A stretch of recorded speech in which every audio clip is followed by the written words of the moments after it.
en la oscuridad que precede al amanecer del viernes 13 de octubre de 1307, Europa dormía sin saber que despertaría transformada.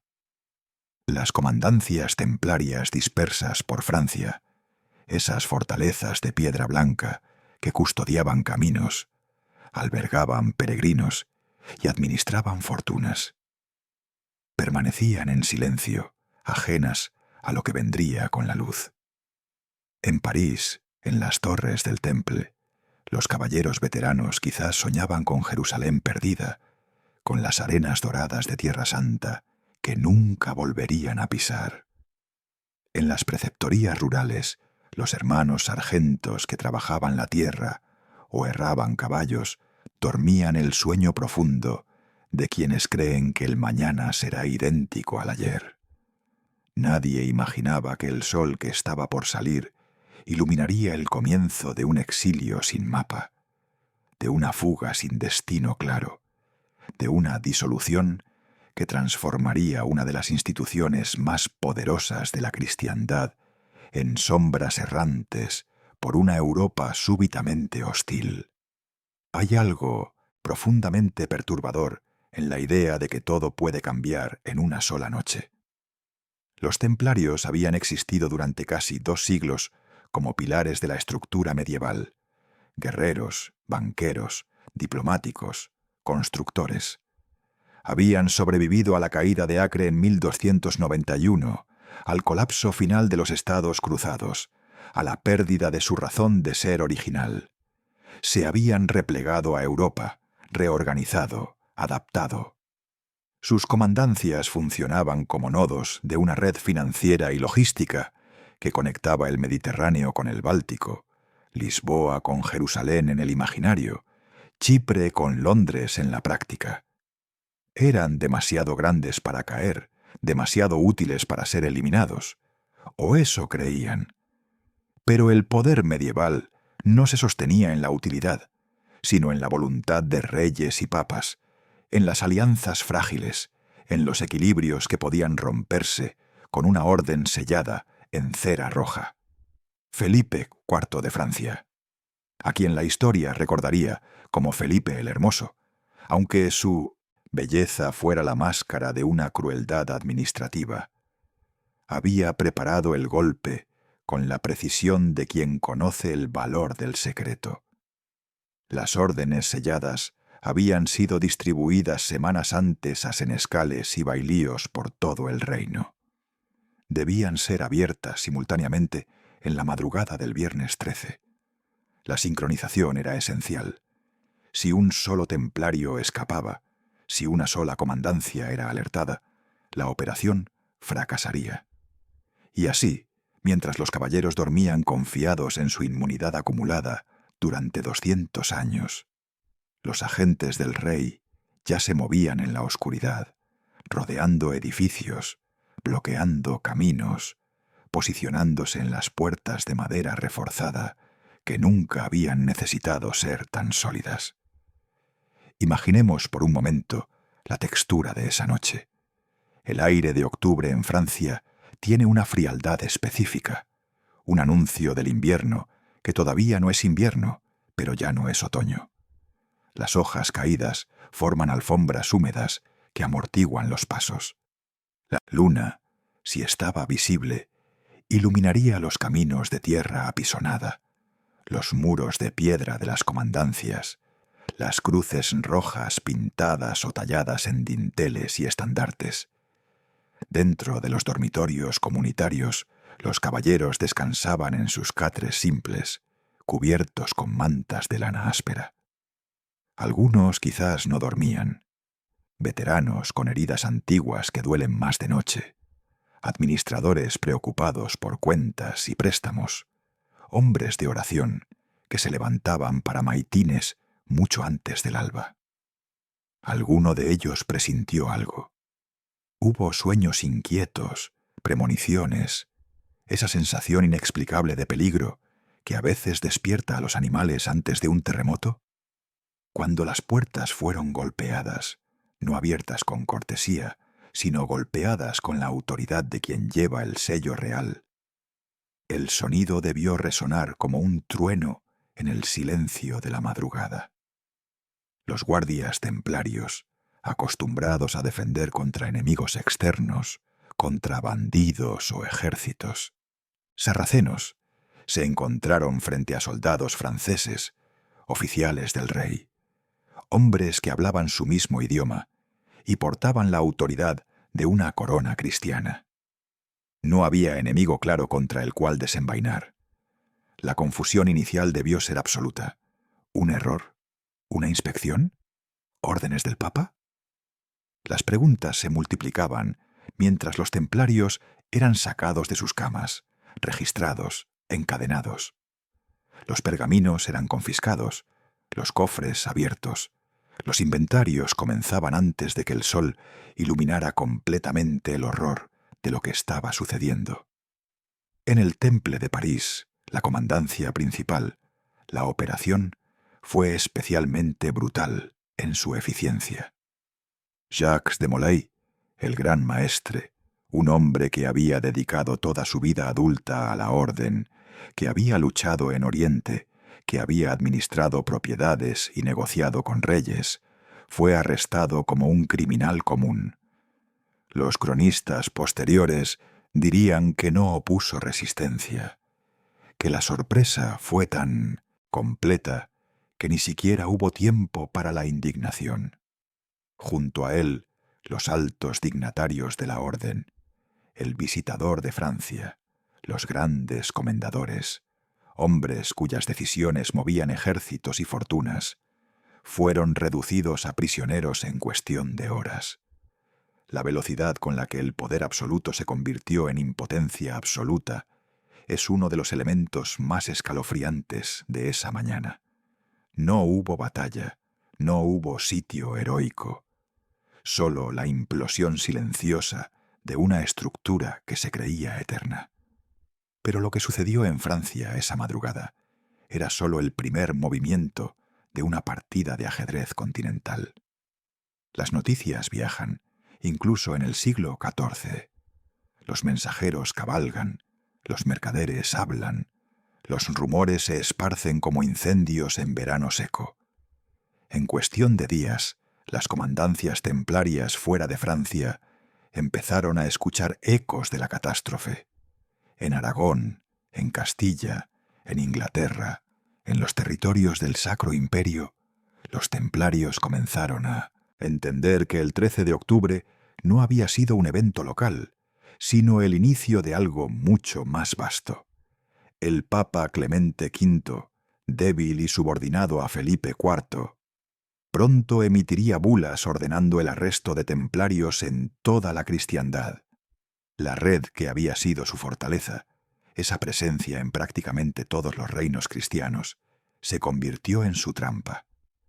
No había lugar donde la autoridad papal no pudiera, teóricamente, alcanzarlos.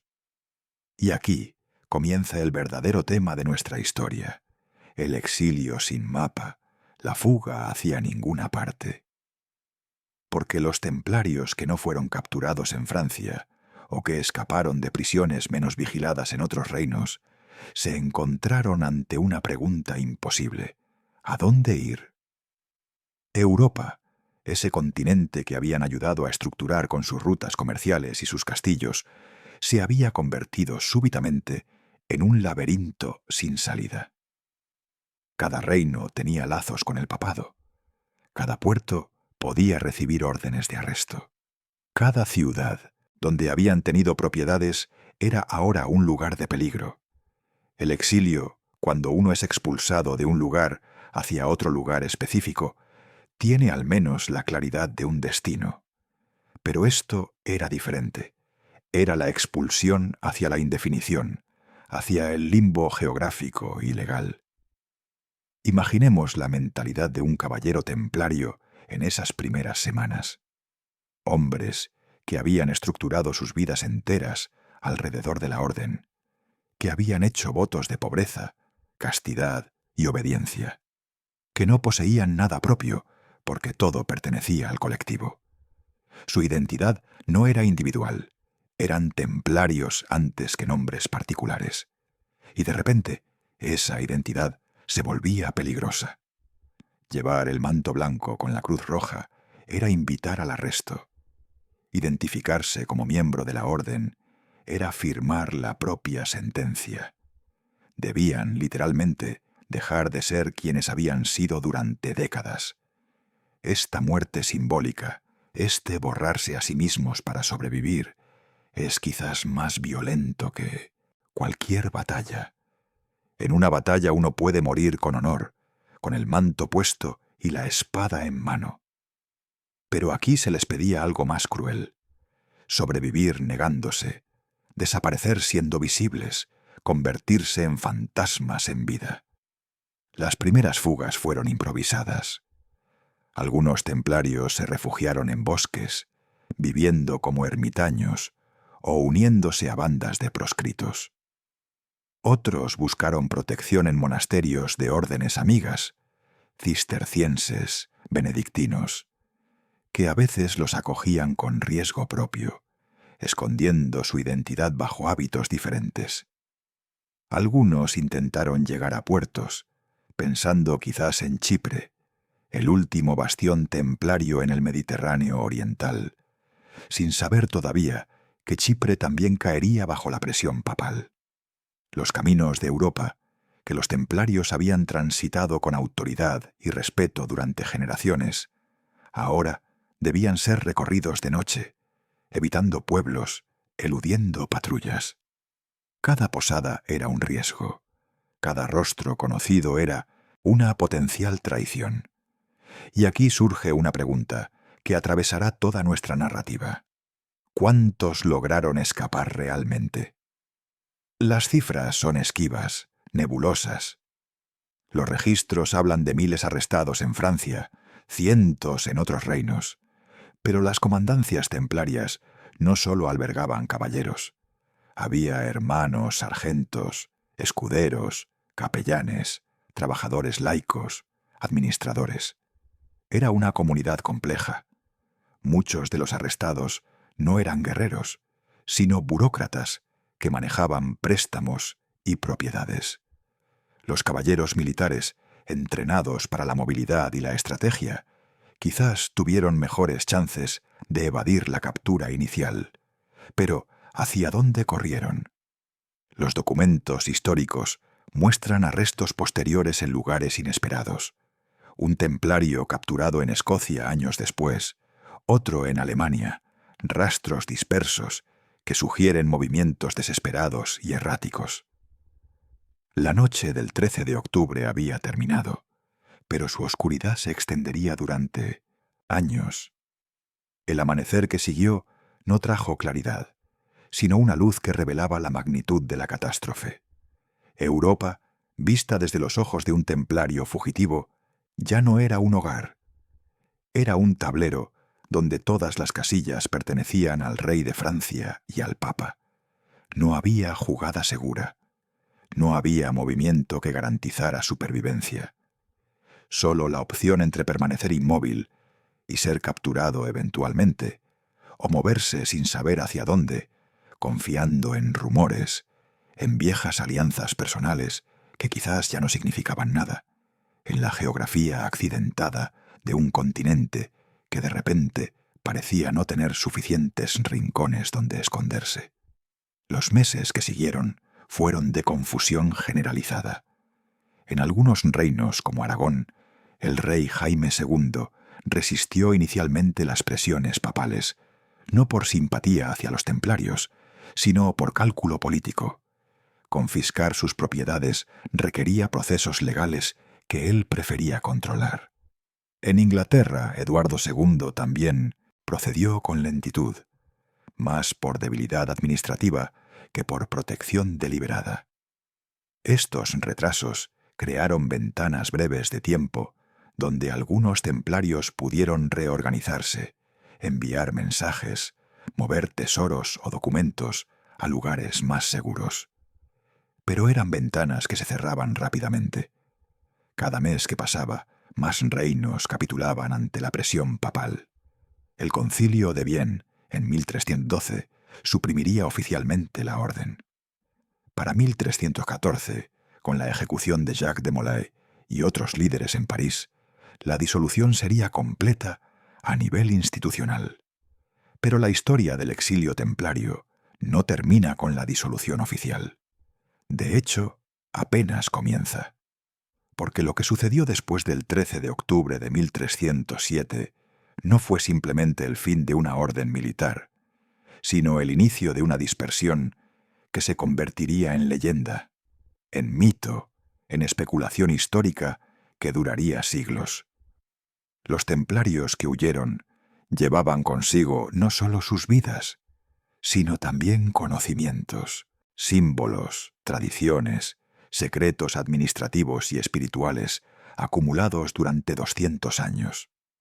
Y cuando una estructura tan vasta se fragmenta, los fragmentos no desaparecen, se redistribuyen, se camuflan, se transforman. Rastrear esos fragmentos es como intentar seguir ríos subterráneos que a veces emergen a la superficie en lugares inesperados, formando manantiales cuyo origen es difícil de determinar. La Europa de 1307 no era un continente con fronteras claramente demarcadas, como las entenderíamos hoy. Era un mosaico de lealtades feudales, jurisdicciones eclesiásticas, ciudades semiautónomas, territorios disputados. Un templario fugitivo podía, teóricamente, moverse entre espacios de autoridad ambigua. Las zonas fronterizas, los bosques profundos, las montañas, los puertos libres. Todos estos espacios ofrecían posibilidades de ocultamiento temporal. Pero temporal es la palabra clave.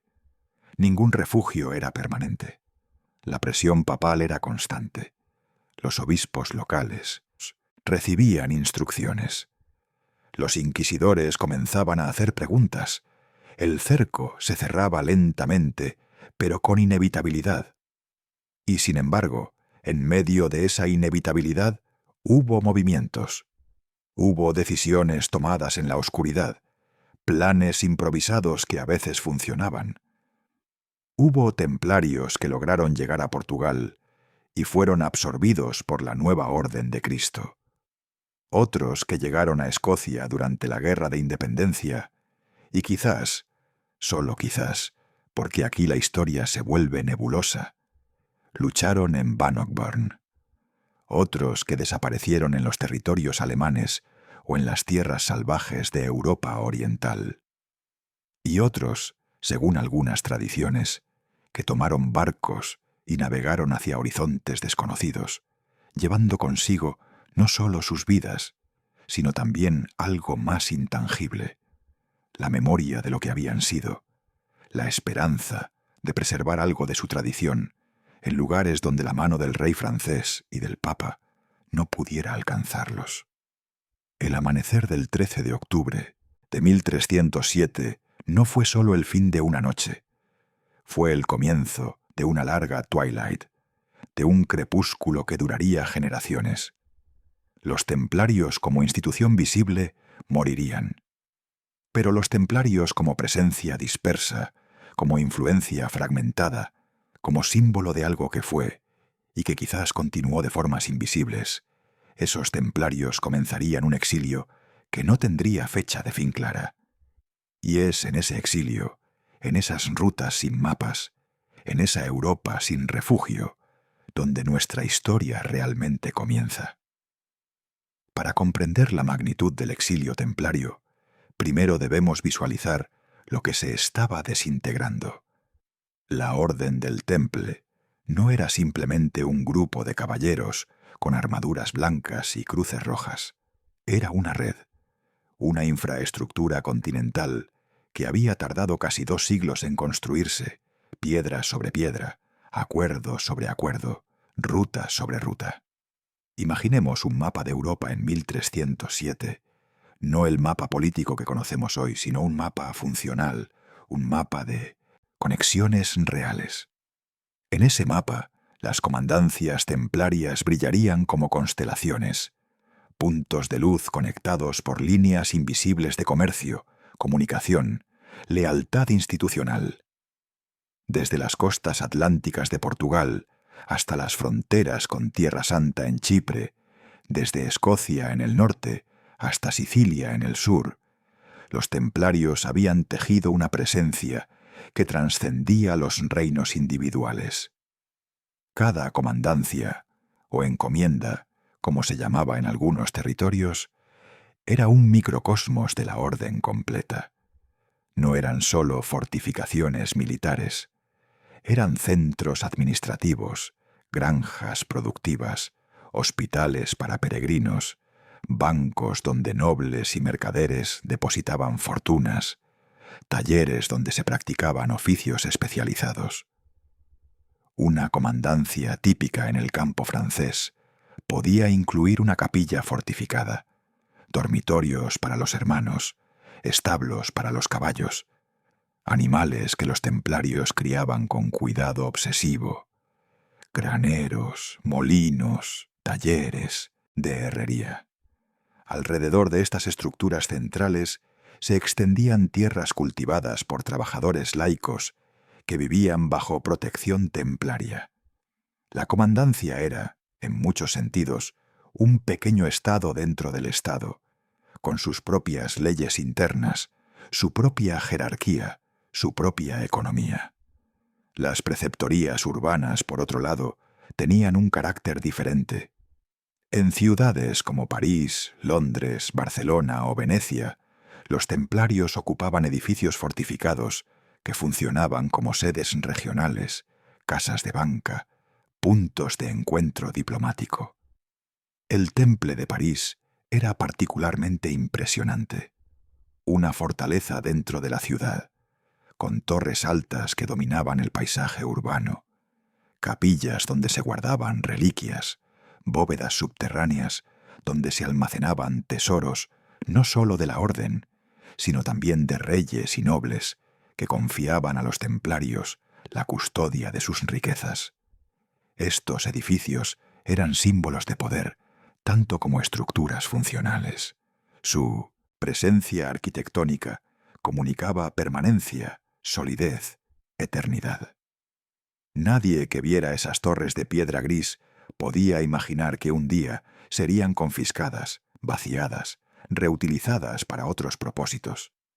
La red templaria también incluía infraestructuras menos visibles, pero igualmente cruciales.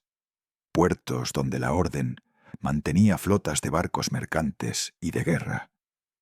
La Rochelle, en Francia, era uno de los más importantes.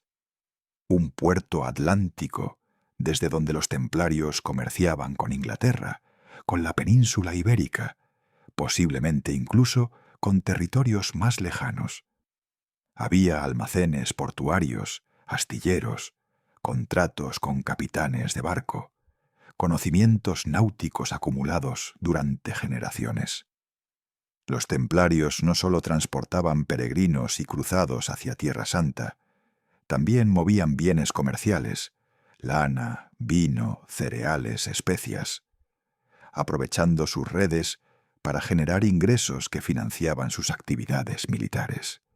Esta dimensión comercial de la orden es, a menudo olvidada, pero era fundamental para su supervivencia económica después de la pérdida de Jerusalén. Las rutas terrestres eran igualmente importantes. Los caminos medievales, peligrosos y mal mantenidos, se volvían relativamente seguros cuando pasaban cerca de comandancias templarias. Los viajeros sabían que podían encontrar refugio, que bandidos pensarían 2 veces antes de atacar cerca de una fortaleza templaria. Esta función de policía de caminos no era oficial, pero era real, y creaba una geografía de confianza. Ciertos caminos eran templarios, ciertos tramos de bosque o montaña eran seguros porque estaban bajo su influencia indirecta. Cuando la orden colapsó, muchas de estas rutas volvieron a volverse peligrosas. El vacío de poder fue inmediato y tangible. Los peregrinos, los mercaderes, los mensajeros, todos sintieron la diferencia. Pero quizás el aspecto más fascinante de esta red era su sistema de comunicación. Los templarios habían desarrollado métodos para transmitir información rápidamente a través de distancias enormes. Mensajeros en caballos rápidos, utilizando relevos en comandancias intermedias, podían llevar noticias desde París hasta Chipre en cuestión de semanas, una velocidad impresionante para la época. Códigos cifrados protegían mensajes sensibles. Sellos de cera autenticaban documentos. Era un sistema de inteligencia que rivalizaba con los de muchos reinos. Y cuando la orden fue suprimida, este sistema se desintegró casi instantáneamente. Los mensajeros dejaron de cabalgar. Los códigos dejaron de tener sentido porque no había destinatarios. Los sellos fueron confiscados o destruidos.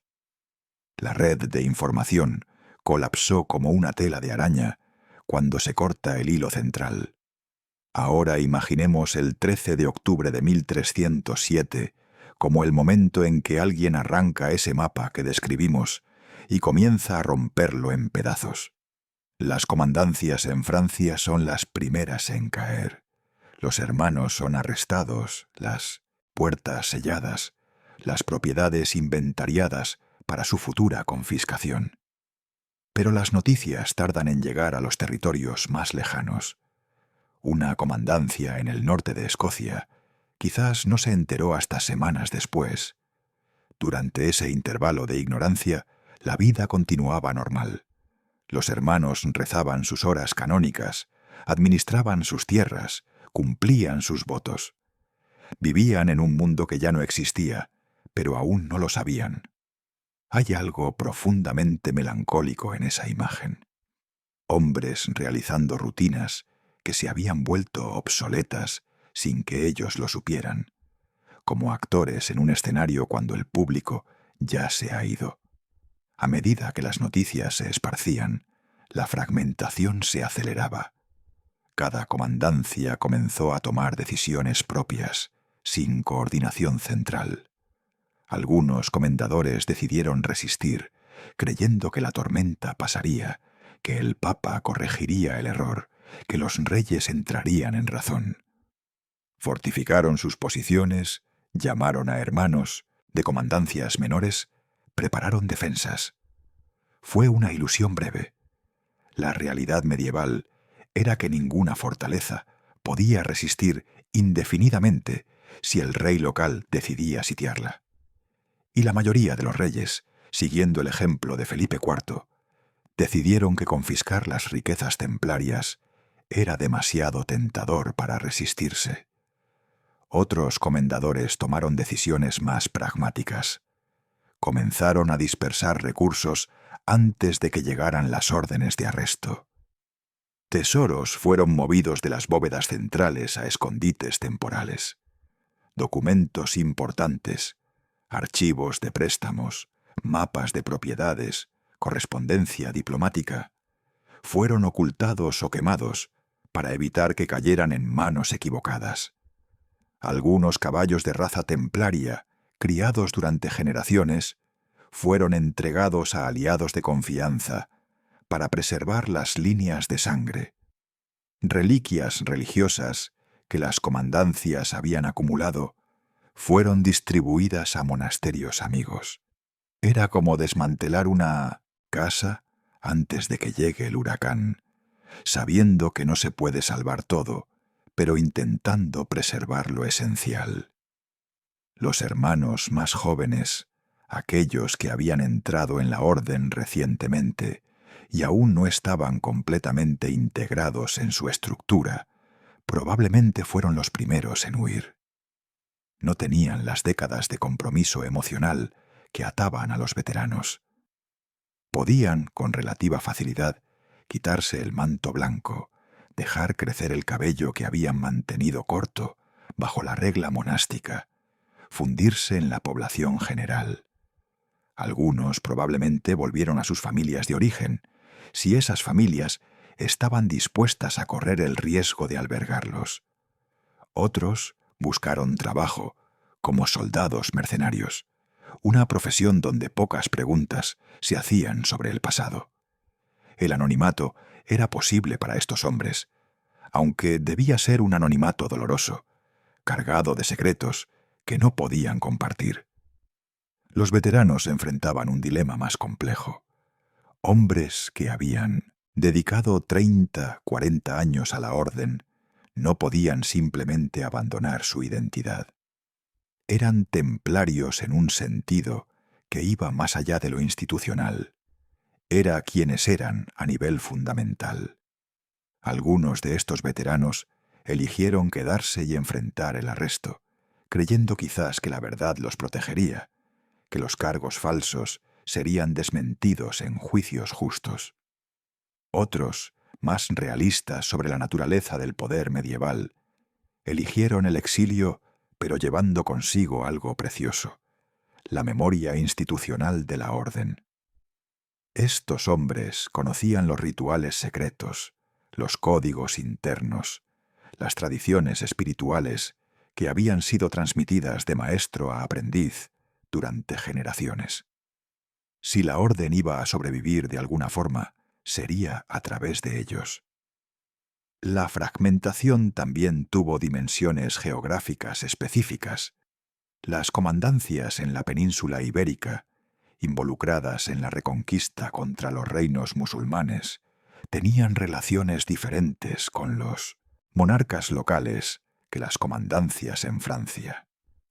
Los reyes ibéricos necesitaban guerreros experimentados para sus campañas continuas. Esto creó espacio de negociación. Algunos templarios en Aragón, Castilla y Portugal lograron acuerdos donde, a cambio de renunciar a su identidad templaria específica, podían continuar como caballeros bajo nuevas órdenes o estructuras. La Orden de Cristo en Portugal, la Orden de Montesa en Aragón. Estas fueron, en cierto sentido, metamorfosis de la presencia templaria. No eran continuaciones directas, pero preservaban elementos, tradiciones, a veces incluso las mismas personas bajo nombres diferentes. En Inglaterra, la situación era peculiar. Eduardo II, rey débil presionado por varones poderosos, no tenía el mismo control absoluto que Felipe IV en Francia. Los templarios ingleses fueron arrestados eventualmente, pero el proceso fue más lento, más desorganizado. Algunos lograron refugiarse en Escocia, que en ese momento estaba en guerra, abierta contra Inglaterra. Escocia, bajo interdicto papal por razones políticas, era técnicamente un territorio donde la autoridad papal estaba suspendida. Esto creaba, al menos en teoría, un espacio donde los templarios fugitivos no serían perseguidos por órdenes eclesiásticas. La realidad era más complicada, pero la percepción de Escocia como refugio posible se extendió entre los templarios que buscaban opciones. En el Sacro Imperio Romano Germánico, la fragmentación política del territorio creó un mosaico de respuestas. Algunos príncipes alemanes arrestaron a templarios locales. Otros los ignoraron. Algunos incluso los protegieron discretamente, viendo una oportunidad de ganar guerreros experimentados o administradores hábiles sin pagar el precio político de desafiar abiertamente al Papa. Los templarios que huyeron hacia el este, hacia territorios menos centralizados, entraban en un mundo donde el poder estaba más disperso, pero también más impredecible. No había garantías, pero sí había márgenes de maniobra que no existían en Francia. Y luego estaba el mar. Los barcos templarios en La Rochelle y otros puertos representaban una posibilidad única, la posibilidad de simplemente partir, de navegar hacia horizontes donde las órdenes papales no llegaban o llegaban tarde.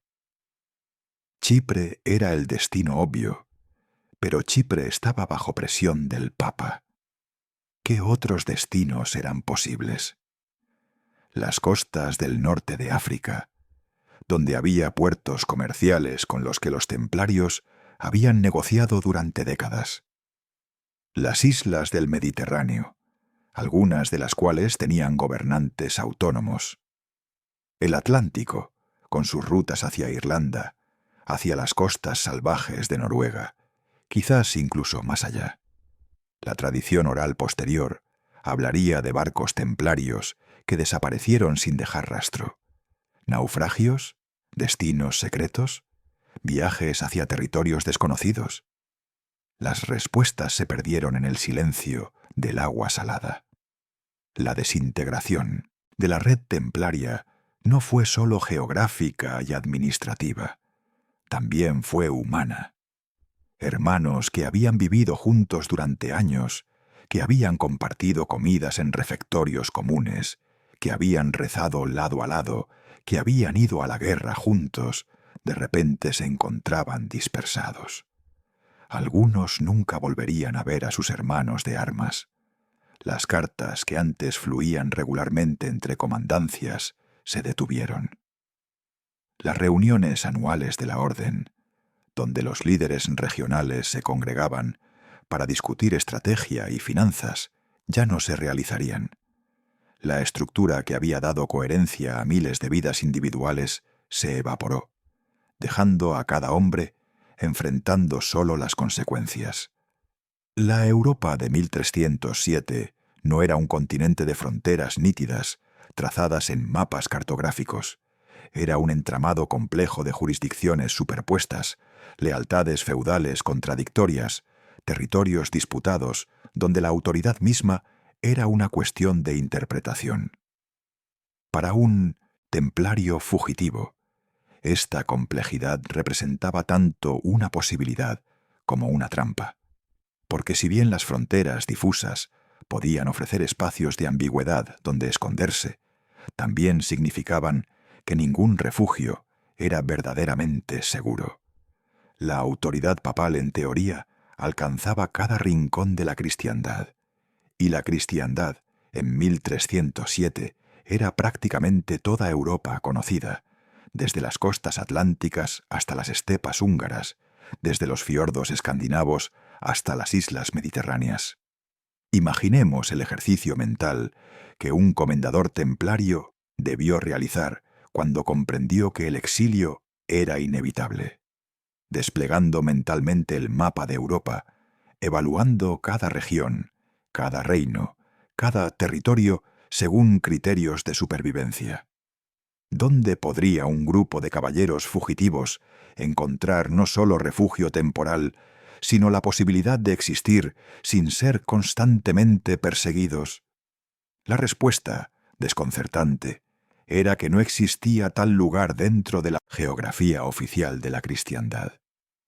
Cada territorio tenía vínculos con Roma. Cada obispo local podía recibir instrucciones del Papa. Cada rey tenía razones políticas o económicas para colaborar con la supresión de la orden. El mapa de Europa, visto a través de los ojos de un templario en 1307, era un mapa de puertas cerradas. Francia, naturalmente, era el territorio más peligroso, el epicentro del colapso.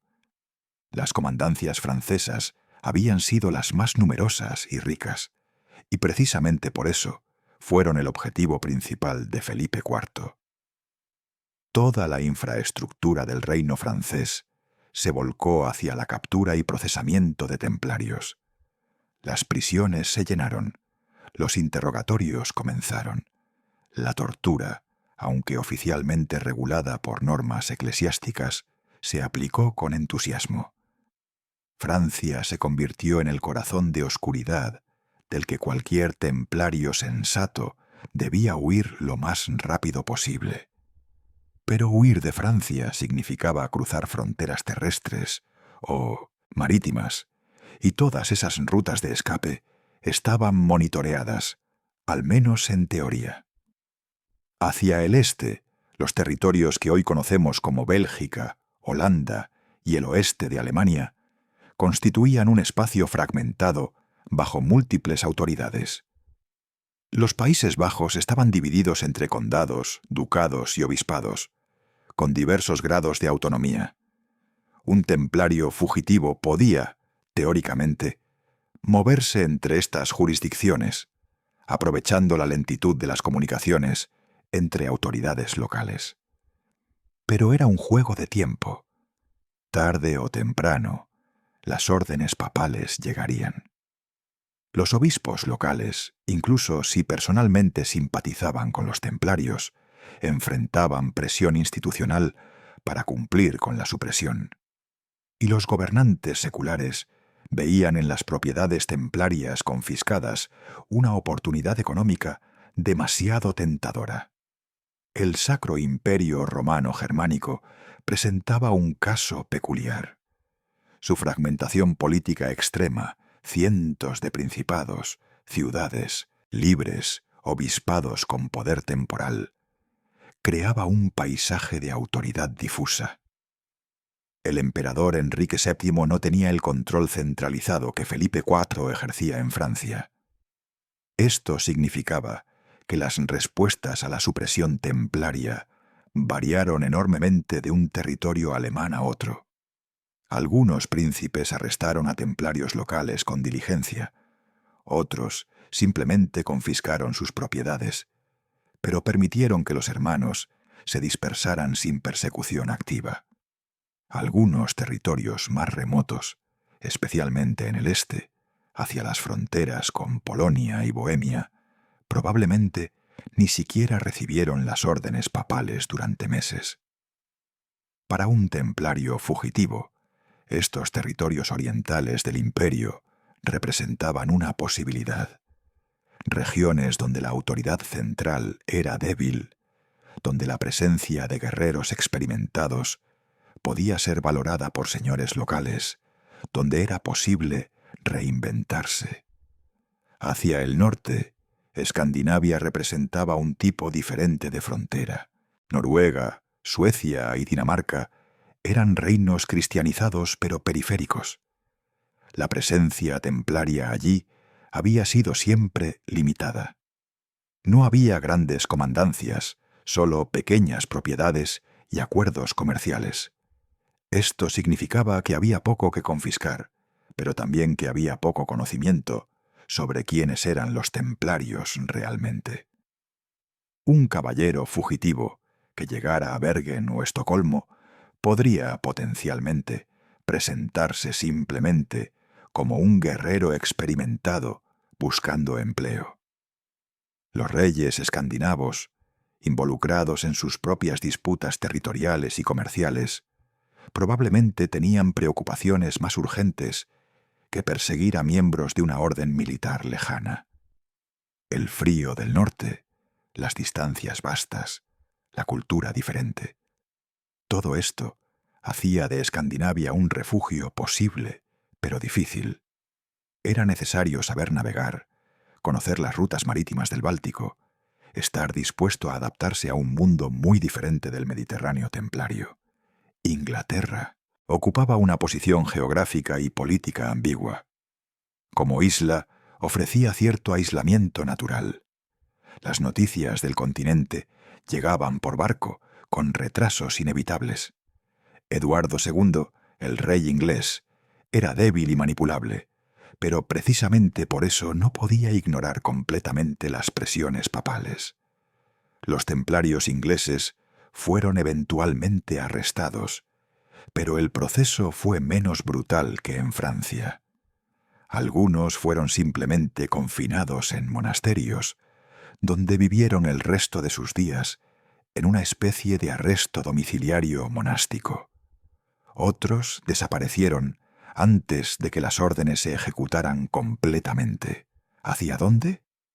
Algunos probablemente cruzaron el mar hacia Irlanda, una tierra perpetuamente turbulenta donde la autoridad inglesa era contestada y donde guerreros experimentados siempre encontraban trabajo. Otros navegaron hacia Escocia, que en 1307 estaba en plena guerra de independencia contra Inglaterra. Escocia merece atención especial en nuestra geografía del refugio. Robert Bruce, en lucha desesperada contra los ingleses, había sido excomulgado por el Papa. Escocia misma estaba bajo interdicto eclesiástico. Esto creaba una situación paradójica: un territorio cristiano oficialmente fuera de la gracia de Roma. Para los templarios fugitivos, esto representaba una posibilidad única. Si el Papa ya había condenado a Escocia, ¿qué importaba si Escocia albergaba templarios fugitivos? Bruce necesitaba guerreros. Los templarios necesitaban refugio. La lógica de la alianza era evidente. Sin embargo, debemos ser cuidadosos aquí. La evidencia documental de templarios en Escocia es escasa y ambigua. Hay tradiciones orales, leyendas posteriores, símbolos en iglesias que algunos interpretan como templarios. Pero documentos contemporáneos explícitos son raros. Lo que podemos decir con certeza es que Escocia representaba, en el imaginario de los templarios fugitivos, una posibilidad de refugio que no existía en muchos otros lugares. La península ibérica ofrecía el panorama más complejo y, en última instancia, más favorable para los templarios. La Reconquista, esa guerra continua contra los reinos musulmanes del sur, significaba que los reinos cristianos ibéricos, Portugal, Castilla, León, Aragón, necesitaban perpetuamente guerreros experimentados. Los templarios habían sido actores importantes en esta guerra durante generaciones. Tenían propiedades extensas, comandancias fortificadas, relaciones establecidas con las monarquías locales. Cuando llegaron las órdenes papales de supresión, los reyes ibéricos se encontraron en una posición difícil. Arrestar a los templarios significaba perder guerreros valiosos. Pero desafiar abiertamente al Papa era políticamente costoso. Las soluciones que surgieron fueron creativas. En Portugal, el rey Dinis negoció con el Papa la creación de una nueva orden militar, la Orden de Cristo. Muchos templarios portugueses simplemente cambiaron de manto, pasando de la cruz roja templaria a la cruz de Cristo. Era la misma gente, muchas veces en las mismas fortalezas, realizando las mismas funciones, pero bajo un nombre diferente. La continuidad era apenas disimulada. En Aragón, algo similar ocurrió con la creación de la Orden de Montesa. En Castilla, las propiedades templarias fueron absorbidas principalmente por otras órdenes militares como Santiago o Calatrava.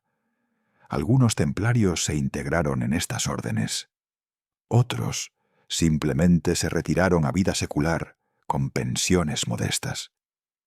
La península ibérica, en resumen, ofreció lo que ningún otro territorio europeo pudo ofrecer: una transformación institucional que permitió a los templarios continuar existiendo, aunque bajo formas alteradas. Italia presentaba fragmentación extrema. El norte estaba dividido entre repúblicas comerciales como Venecia y Génova, ducados como Milán, territorios papales y posesiones del Sacro Imperio. El centro y sur incluían los estados pontificios propiamente dichos y el reino de Nápoles.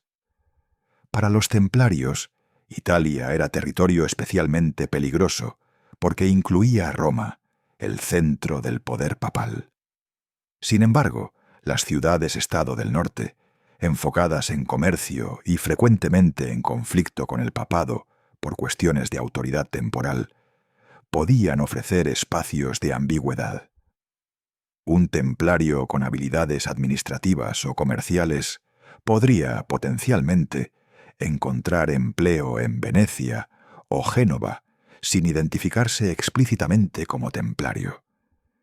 Las repúblicas comerciales valoraban la competencia por encima de la ortodoxia ideológica.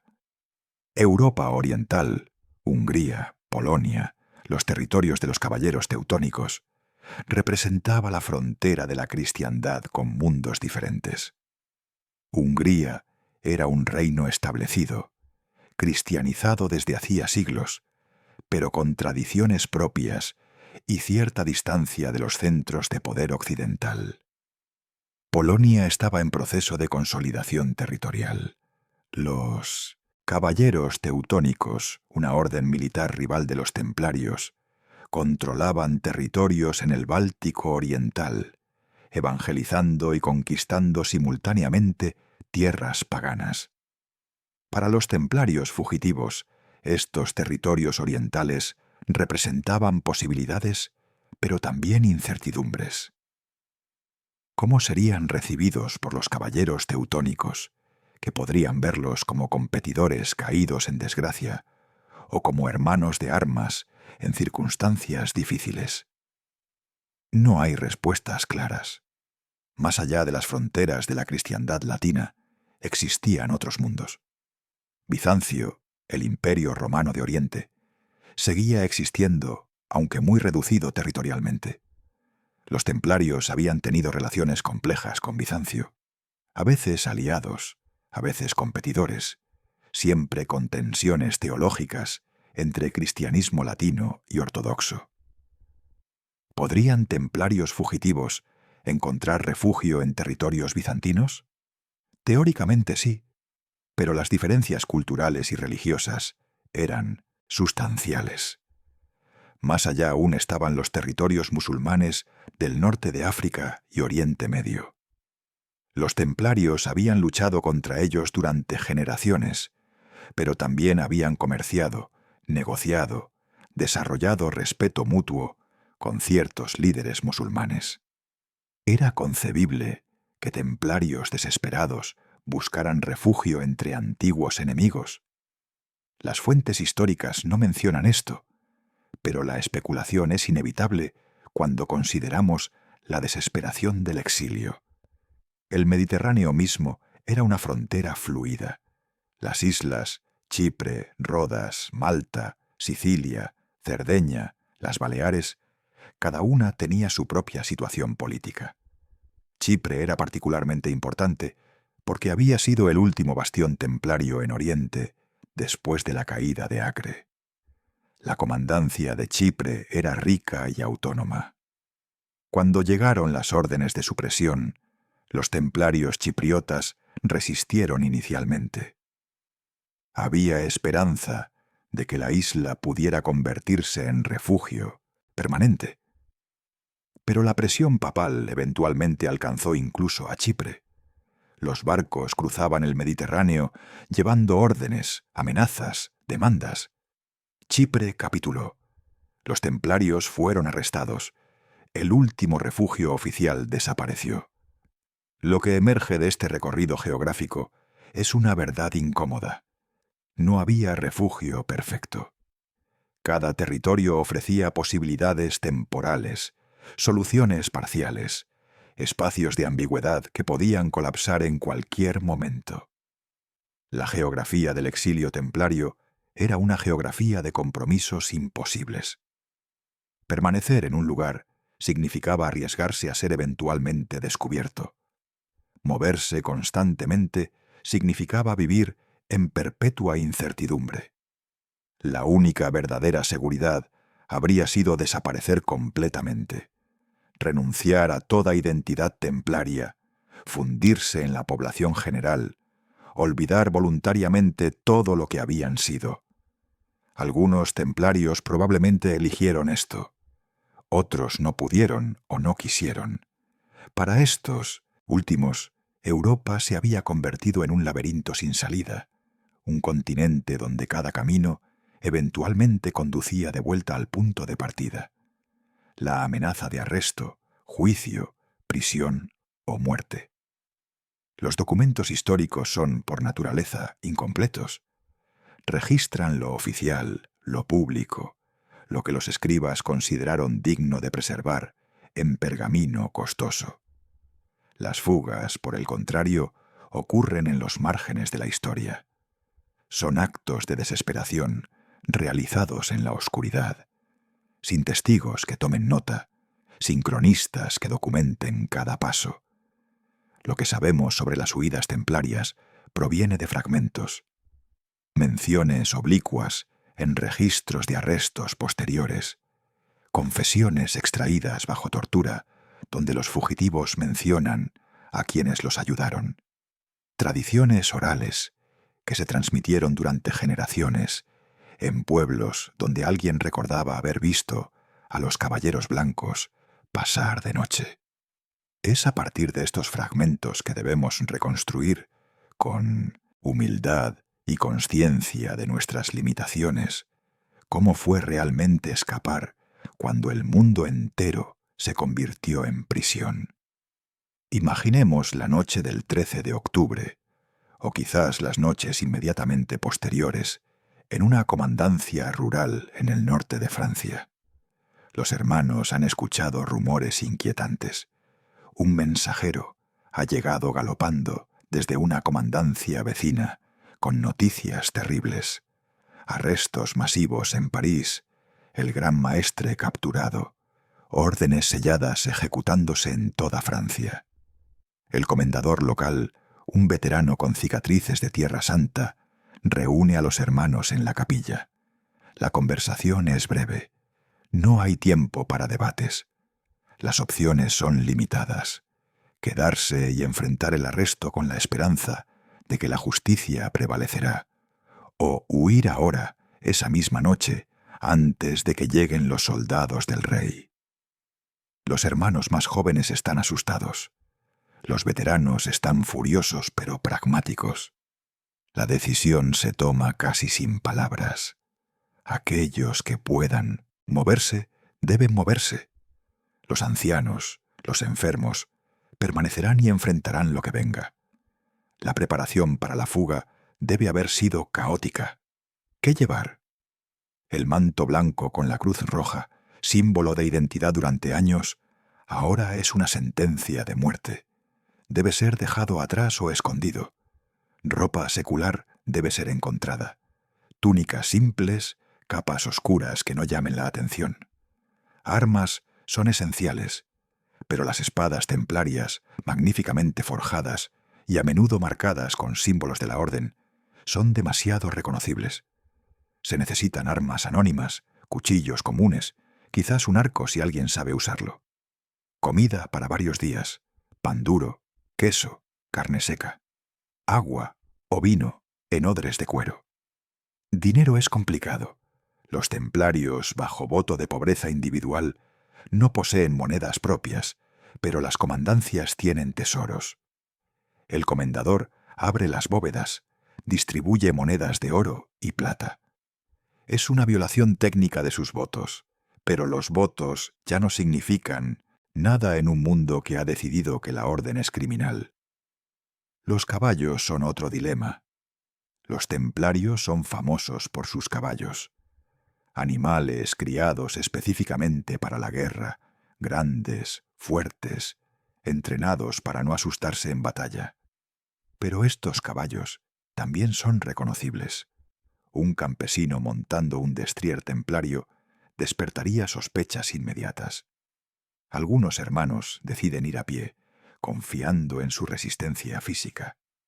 Otros toman caballos, pero planean abandonarlos pronto y continuar de otra manera. La comandancia tiene carretas, mulas de carga. ¿Es posible disfrazar la fuga como un simple movimiento comercial? Quizás durante las primeras horas. Pero las historias nunca resisten escrutinio prolongado. El momento de partir es el momento de despedirse de todo. De los hermanos que quedan atrás. De la capilla donde han rezado durante años. De las tierras que han trabajado. De la estructura que dio sentido a sus vidas. Algunos hermanos lloran. Otros están en shock, moviéndose mecánicamente. El comendador, manteniendo compostura, da bendiciones rápidas. No hay tiempo para liturgias completas. Las puertas de la comandancia se abren. Los fugitivos salen hacia la noche. Detrás de ellos, los que quedan cierran las puertas. Algunos nunca se volverán a ver. Las primeras horas de fuga son las más peligrosas. Los caminos principales están vigilados o lo estarán pronto. Es necesario moverse por senderos secundarios, por bosques, por campos. Pero los bosques medievales no son parques pintorescos, son oscuros, densos, fáciles de perderse. Los senderos de animales pueden confundirse con caminos humanos. Los lobos, aunque raramente atacan grupos de hombres, están presentes. El frío de octubre penetra las ropas. Sin las comodidades de la comandancia, camas, fuego, comida caliente, el exilio se vuelve inmediatamente físico, una experiencia corporal de incomodidad constante. Algunos relatos preservados en interrogatorios posteriores mencionan que grupos de templarios fugitivos buscaron refugio en monasterios cistercienses. Los cistercienses tenían vínculos históricos con los templarios. San Bernardo de Claraval, cisterciense, había escrito la regla templaria original. Había afinidad espiritual, hermandad monástica. Algunos abades cistercienses, arriesgando la ira papal, ocultaron templarios fugitivos durante semanas o meses.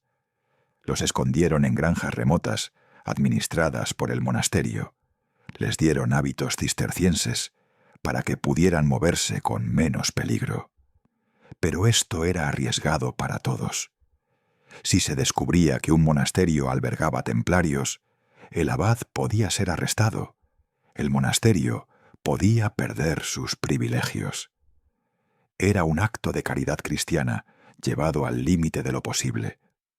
Otros templarios buscaron refugio en bosques profundos, viviendo como ermitaños. La tradición eremítica era antigua en el cristianismo. Hombres santos que se retiraban del mundo para orar en soledad.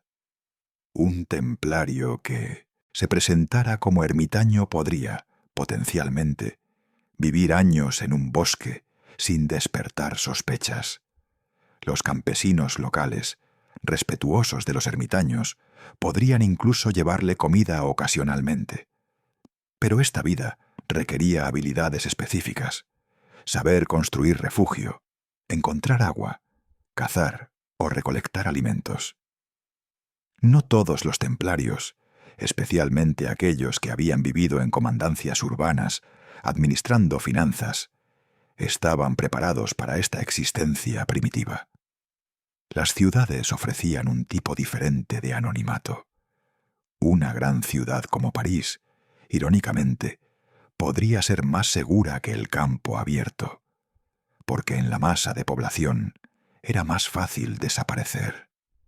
Un templario fugitivo que llegara a una ciudad portuaria como Marsella o Barcelona podría intentar mezclarse con marineros, estibadores, mercaderes. Podría buscar trabajo en los muelles, cargando barcos, tarea que su fuerza física templaria le permitiría realizar bien. El peligro era que las ciudades también tenían autoridades vigilantes, inquisidores, informantes. Un rostro desconocido generaba preguntas. ¿De dónde vienes? ¿Qué hacías antes? ¿Por qué llegaste ahora? Las respuestas debían ser cuidadosamente preparadas, consistentes, creíbles. Los puertos eran particularmente atractivos porque ofrecían la posibilidad de escape marítimo. Un templario con algo de dinero podía intentar comprar pasaje en un barco mercante. Pero los capitanes de barco hacían preguntas. ¿Hacia dónde querías ir? Si respondías Chipre, el destino templario obvio, despertaba sospechas. Si respondías vagamente al este, parecías sospechoso. La solución era a veces ofrecerse como marinero. Los barcos medievales siempre necesitaban manos para remar, izar velas, mantener cubierta.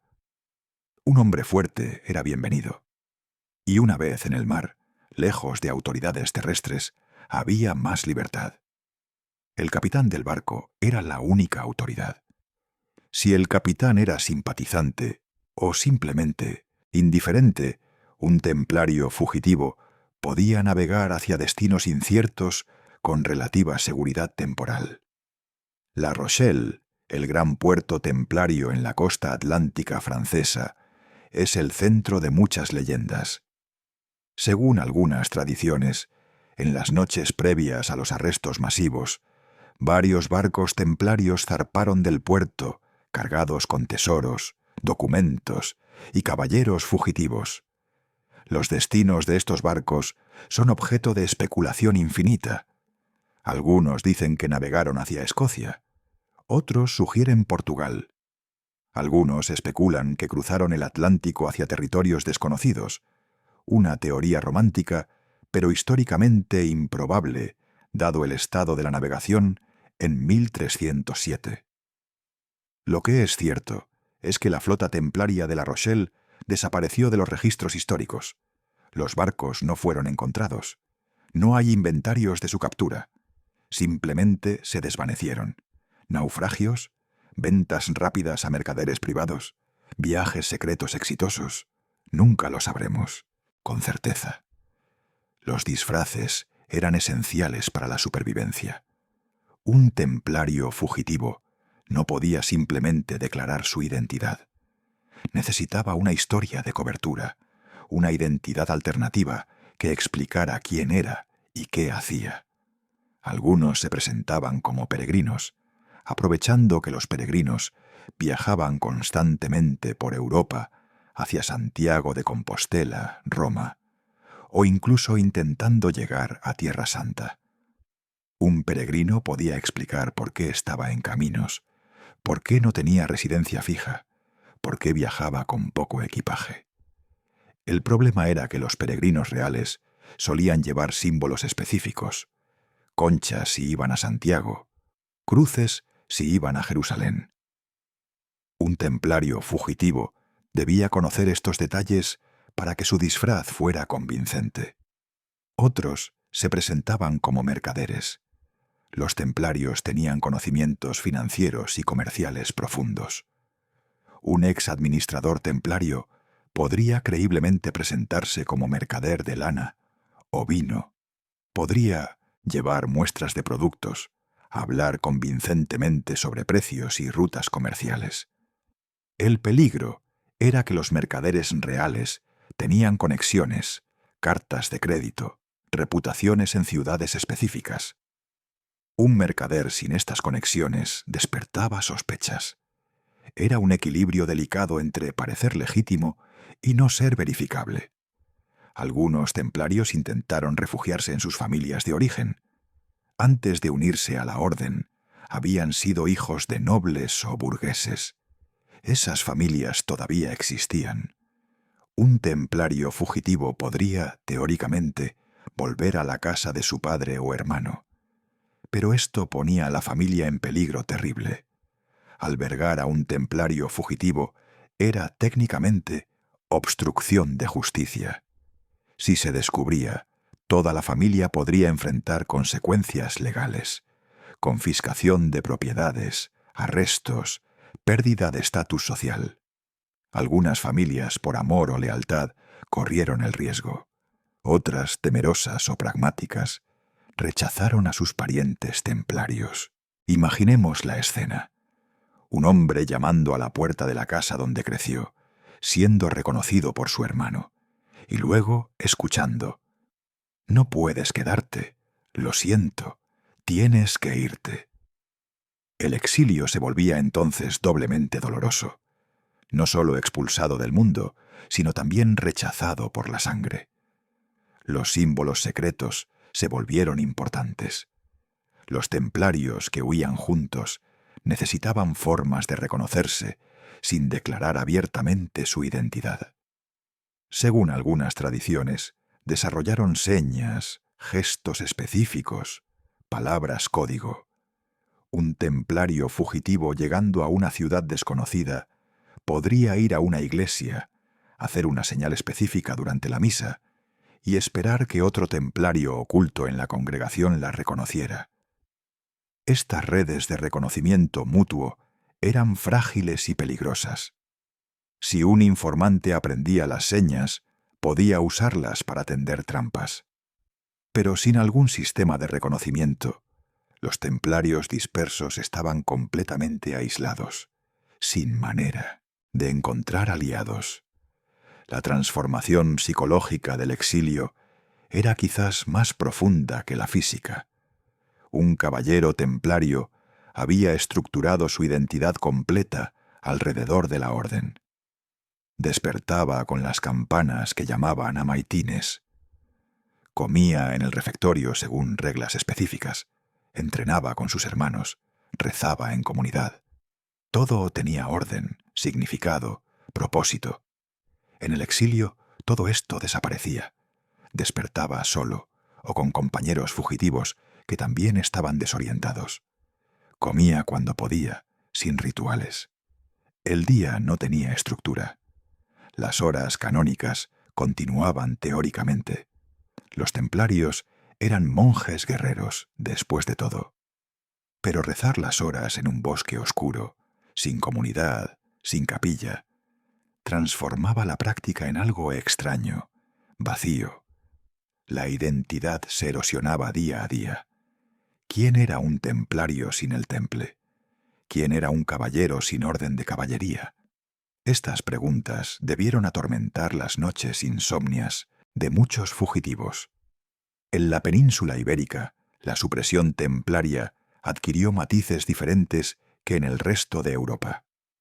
La geografía política y militar de España y Portugal en 1307 estaba definida por una realidad que no existía en Francia o Inglaterra, la Reconquista.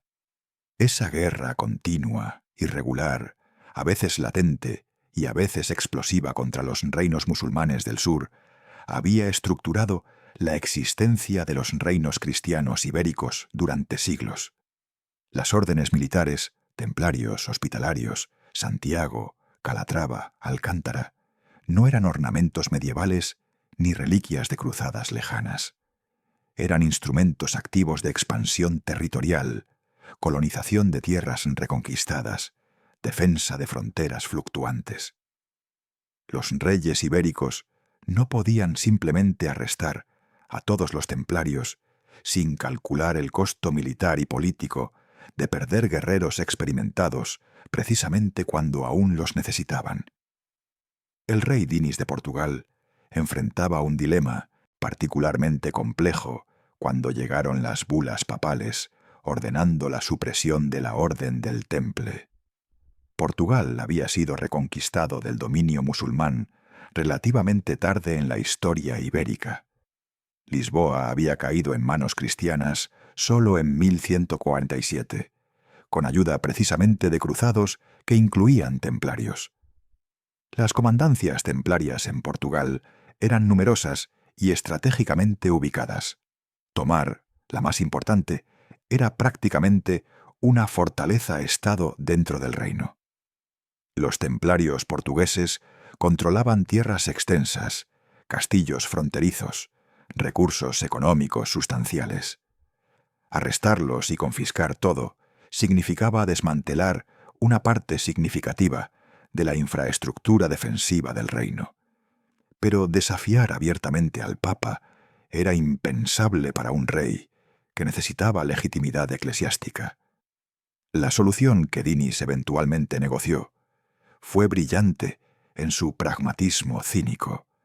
Suprimiría formalmente la Orden del Temple en Portugal, cumpliendo técnicamente con las demandas papales, pero simultáneamente crearía una nueva orden militar, la Orden de Cristo, aprobada por el Papa en 1319. Esta nueva orden recibiría las propiedades, castillos y recursos que habían pertenecido a los templarios. Y los miembros de esta nueva orden serían, en muchos casos, exactamente los mismos hombres que habían sido templarios días antes. Cambiarían el manto blanco con cruz roja por un manto blanco con una cruz diferente, la cruz de Cristo, roja con bordes blancos. Pero continuarían existiendo, funcionando, defendiendo las mismas fronteras, administrando las mismas propiedades. Era una metamorfosis institucional, un truco legal que satisfacía a Roma mientras preservaba la realidad funcional de tener guerreros profesionales disponibles. Para los templarios portugueses, esta transformación debe haber sido simultáneamente un alivio y una traición a algo fundamental. Por un lado, evitaban el destino de sus hermanos franceses, prisión, tortura, ejecución. Mantenían sus propiedades, su propósito militar, su estructura comunitaria.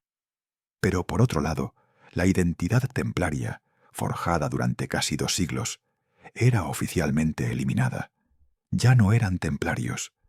Esa palabra, ese nombre, esa tradición específica que conectaba a Lisboa con Jerusalén, con las batallas de Tierra Santa, con el linaje de hombres que habían defendido el Santo Sepulcro, todo eso era borrado. Debían adoptar una nueva identidad corporativa. Para los veteranos, hombres que habían pasado décadas como templarios, esto debe haber sido psicológicamente violento, incluso si era prácticamente conveniente. La comandancia de Tomar, situada en el centro de Portugal, se convirtió en el símbolo de esta continuidad-transformación. El castillo de Tomar, con su magnífica iglesia rotonda, inspirada en el Santo Sepulcro de Jerusalén, no fue abandonado ni confiscado para otros propósitos. Simplemente cambió de denominación oficial.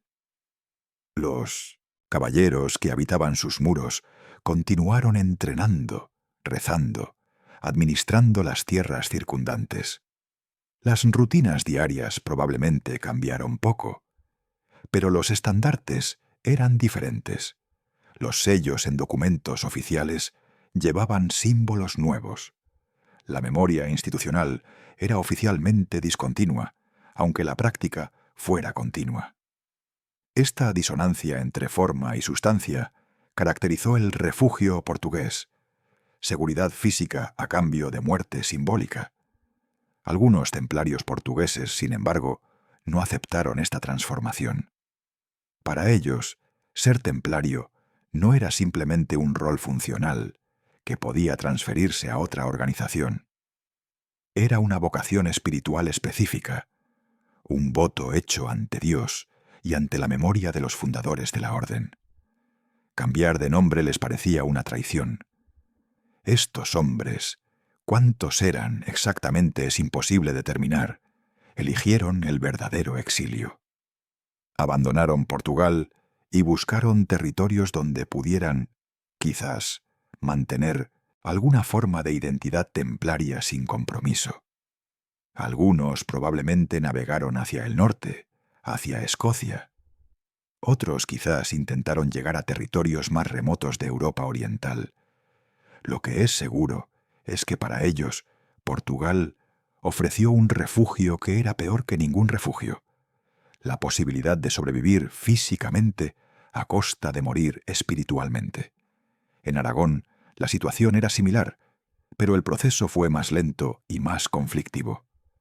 Jaime II de Aragón era un rey astuto, calculador, siempre buscando maximizar su poder a expensas tanto del papado como de sus vecinos castellanos.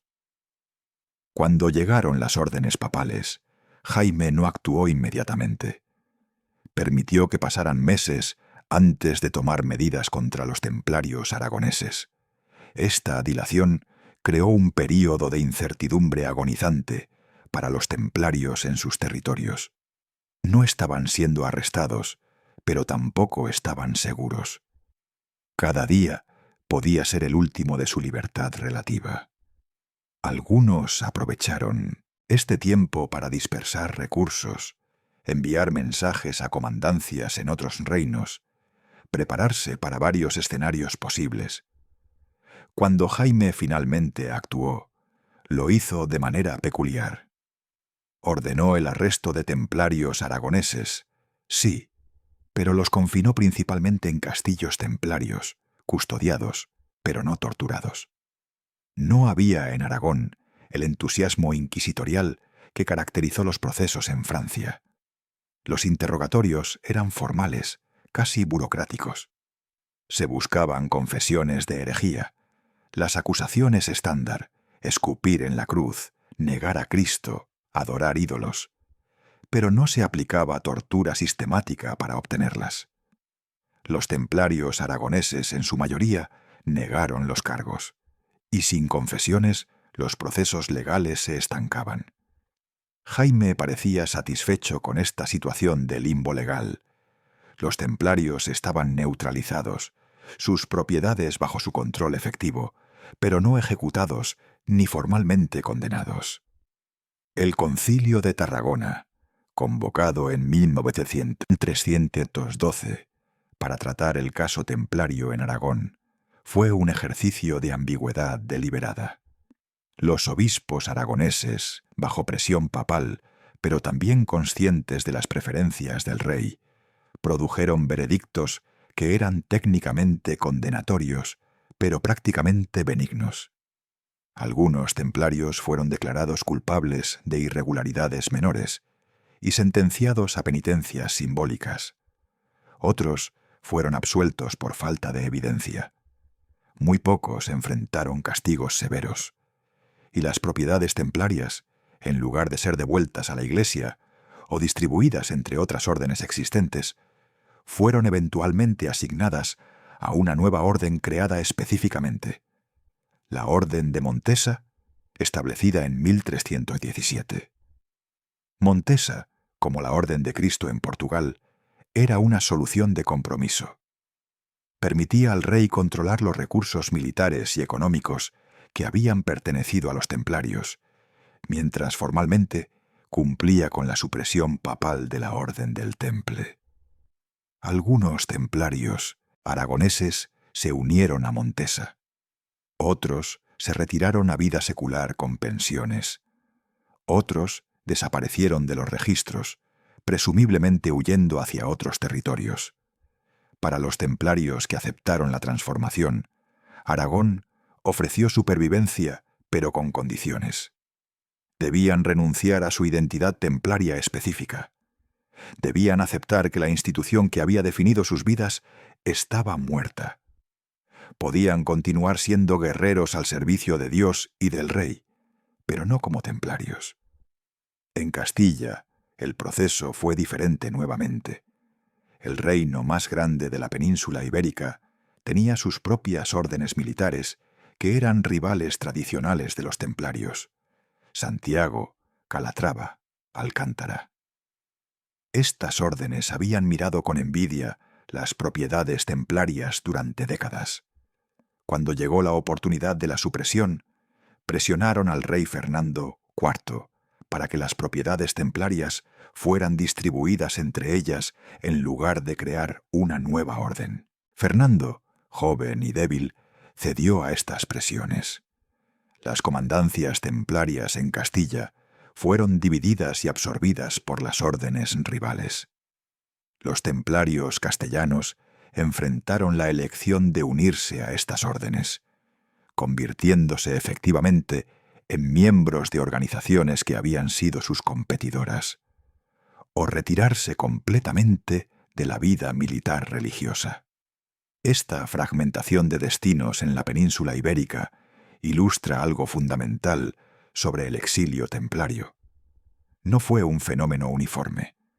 Cada territorio ofreció condiciones diferentes, requirió compromisos diferentes, produjo resultados diferentes. Un templario en Portugal podía convertirse en miembro de la Orden de Cristo y continuar una vida muy similar a la que había llevado antes. Un templario en Aragón enfrentaba años de incertidumbre legal antes de una resolución ambigua. Un templario en Castilla debía elegir entre unirse a órdenes rivales o abandonar su vocación completamente. Y para todos ellos había la opción del verdadero exilio, rechazar cualquier compromiso y huir hacia territorios donde quizás, solo quizás, algo de la identidad templaria original pudiera preservarse. Las tradiciones orales en pueblos de la península ibérica preservaron durante siglos memorias de templarios que eligieron este tercer camino. Historias de caballeros que llegaron a aldeas montañosas remotas, se establecieron como ermitaños, enseñaron técnicas agrícolas o de construcción a los campesinos locales, y murieron décadas después, sin haber revelado completamente quiénes habían sido. historias de símbolos templarios, tallados secretamente en iglesias rurales, por canteros que habían sido templarios y que, bajo nueva identidad, continuaron practicando su oficio, pero dejando marcas ocultas de su pasado. Estas historias son imposibles de verificar completamente, pero forman parte del tejido legendario del exilio templario ibérico. La cuestión de los tesoros templarios también adquiere dimensiones específicas en la península. Los templarios ibéricos, enriquecidos por siglos de participación en la reconquista y administración de tierras fértiles, poseían recursos sustanciales. Cuando quedó claro que la supresión era inevitable, algunos de estos tesoros fueron escondidos. Los registros de confiscación en Aragón y Portugal mencionan repetidamente que las bóvedas templarias fueron encontradas vacías o con mucho menos oro y plata de lo esperado. ¿Dónde fueron estos recursos? Algunas teorías sugieren que fueron movidos a castillos remotos, en zonas montañosas. Otras proponen que fueron enterrados, con la intención de recuperarlos eventualmente. Algunas tradiciones más especulativas hablan de tesoros transportados por barco hacia destinos desconocidos. El castillo de Ponferrada, en León, cerca de la frontera con Galicia, es uno de los lugares asociados con estas leyendas. Los templarios controlaron Ponferrada durante generaciones, expandiendo y fortificando el castillo hasta convertirlo en una de las estructuras más imponentes del noroeste ibérico. Cuando la orden fue suprimida, Ponferrada fue confiscada, pero persistieron rumores de que cámaras secretas en el castillo contenían documentos y tesoros que nunca fueron encontrados. Los túneles debajo del castillo, parcialmente explorados en siglos posteriores, alimentaron especulaciones. ¿Escondieron los templarios de Ponferrada algo allí? ¿O los túneles simplemente servían propósitos defensivos ordinarios? La ambigüedad misma es parte del legado del exilio. Cuando una institución se desintegra violentamente, los vacíos en el registro histórico se llenan inevitablemente con especulación. Para los templarios ibéricos que aceptaron las transformaciones institucionales en Portugal y Aragón, el exilio era interno más que geográfico. Permanecían en los mismos lugares físicos, pero habitaban una realidad psicológica diferente. Ya no eran templarios, pero recordaban serlo.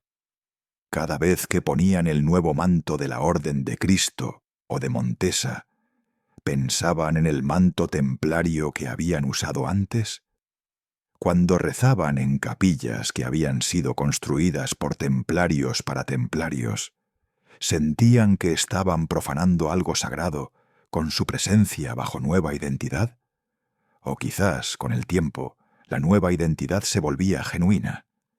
Quizás los veteranos morían, y los jóvenes que nunca habían conocido otra cosa excepto la Orden de Cristo o Montesa, no sentían la discontinuidad que había traumatizado a sus predecesores. La península ibérica ofreció entonces lo que ningún otro lugar en Europa pudo ofrecer: continuidad funcional bajo discontinuidad nominal. Era un refugio, sí, pero un refugio que requería muerte y resurrección simbólicas. Los templarios ibéricos que aceptaron esta transformación sobrevivieron como guerreros cristianos, como administradores de propiedades, como defensores de fronteras. Pero dejaron de ser templarios en cualquier sentido oficial. Su exilio era un exilio de identidad más que de lugar, y quizás eso era, a su manera, más profundo que el exilio geográfico. Permanecer físicamente donde siempre habían estado, pero habitar un mundo semántico completamente diferente, donde las palabras que habían definido sus vidas ya no podían ser pronunciadas. Hacia el norte de Europa, más allá de las fronteras de Inglaterra, existía en 1307 un reino en circunstancias extraordinarias. Escocia estaba en guerra. No una guerra ordinaria de disputas fronterizas o sucesiones dinásticas, sino una guerra existencial de independencia contra Inglaterra, un conflicto que había desgarrado la tierra escocesa durante más de una década. Robert Bruce, proclamado rey de Escocia en 1306, luchaba no solo contra los ejércitos ingleses, sino también contra la excomunión papal. El Papa Clemente V, el mismo que ordenaría la supresión de los templarios, había excomulgado a Bruce por el asesinato de John Comyn en una iglesia de Dumfries. Escocia misma estaba bajo interdicto eclesiástico. Era, en términos de la cristiandad medieval, un territorio maldito, fuera de la gracia de Roma, un lugar donde las reglas ordinarias de autoridad papal estaban suspendidas por la realidad política. Para los templarios fugitivos, Escocia representaba una posibilidad tentadora, precisamente porque estaba fuera del orden normal.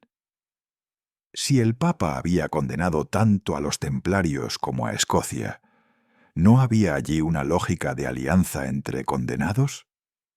Si Bruce necesitaba guerreros desesperadamente, y los necesitaba enfrentando la maquinaria militar inglesa con recursos limitados, ¿no aceptaría caballeros experimentados sin hacer demasiadas preguntas sobre su pasado? La geografía misma de Escocia favorecía el ocultamiento. Tierras altas, montañosas, valles remotos, costas recortadas con innumerables lugares donde barcos podían desembarcar sin ser vistos. Era un territorio donde la autoridad central era débil, donde clanes locales operaban con considerable autonomía, donde un grupo de hombres armados podía desaparecer en el paisaje accidentado. Sin embargo, debemos proceder con extrema cautela al hablar de templarios en Escocia, porque aquí, más que en cualquier otro aspecto del exilio templario, nos encontramos en la frontera nebulosa entre historia documentada y tradición legendaria. Los registros históricos contemporáneos de templarios en Escocia son escasos y ambiguos. No hay documentos que declaren explícitamente: en tal fecha, tantos templarios llegaron a tal puerto escocés y fueron recibidos por Bruce. Lo que tenemos son silencios elocuentes, coincidencias sugestivas y una abundancia de tradiciones posteriores que afirman la presencia templaria. Nuestra tarea es navegar este territorio con honestidad sobre las limitaciones de nuestro conocimiento, reconociendo qué es especulación informada y qué es leyenda romántica. La comandancia templaria en Escocia había sido relativamente pequeña. Ballantradock, cerca de Edimburgo, era el centro principal, con propiedades dispersas en otras regiones. Cuando llegaron las órdenes de supresión, los templarios escoceses enfrentaban una situación única. Las autoridades inglesas intentaban arrestarlos, pero el control inglés sobre Escocia era contestado y fragmentario. En territorios controlados por Bruce, la autoridad inglesa era inexistente. Esto creaba espacios de ambigüedad donde templarios escoceses, y posiblemente templarios fugitivos de otros lugares, podían operar con relativa libertad.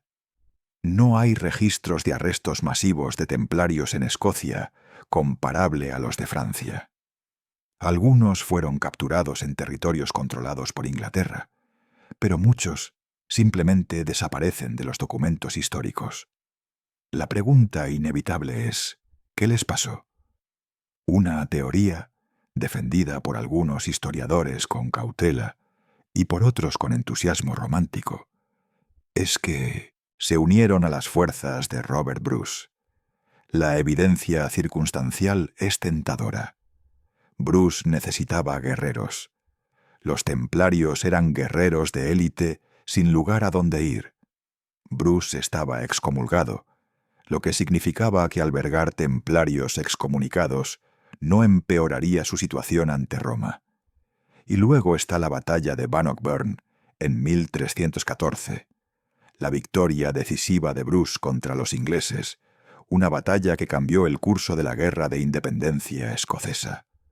Las crónicas de Bannockburn mencionan que en un momento crucial, cuando la línea escocesa estaba bajo presión extrema, apareció una fuerza fresca de caballería que cargó contra los ingleses y contribuyó al colapso de su formación.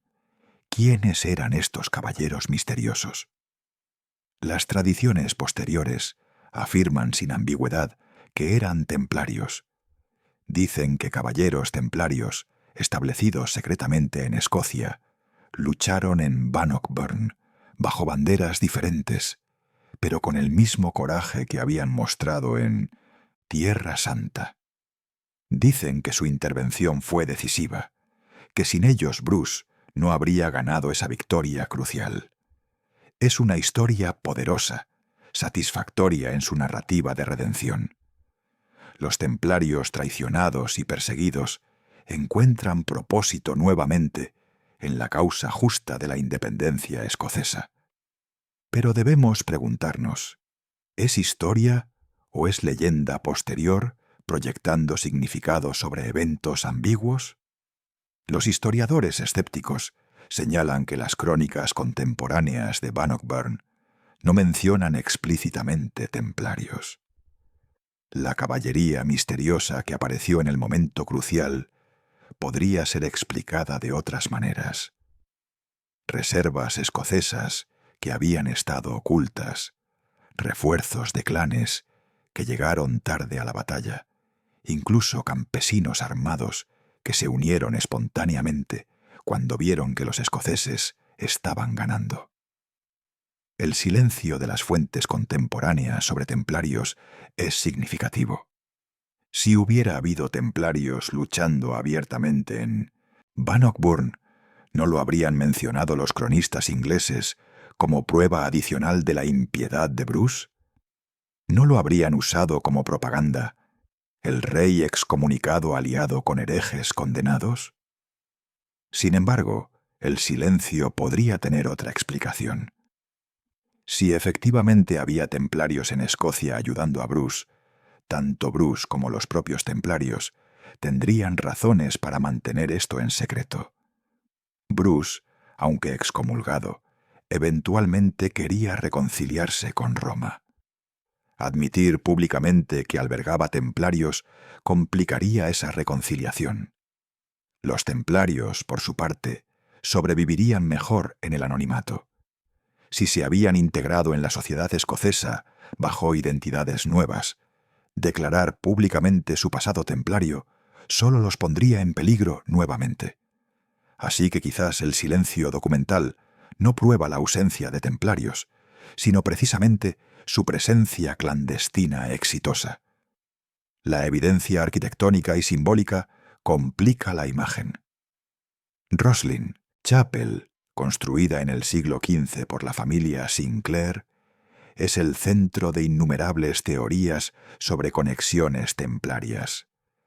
La capilla está profusamente decorada con símbolos, columnas elaboradas, tallas de plantas que supuestamente son americanas, sugiriendo conocimiento de las Américas antes de Colón, imágenes de ángeles, caballeros, escenas bíblicas y misteriosas.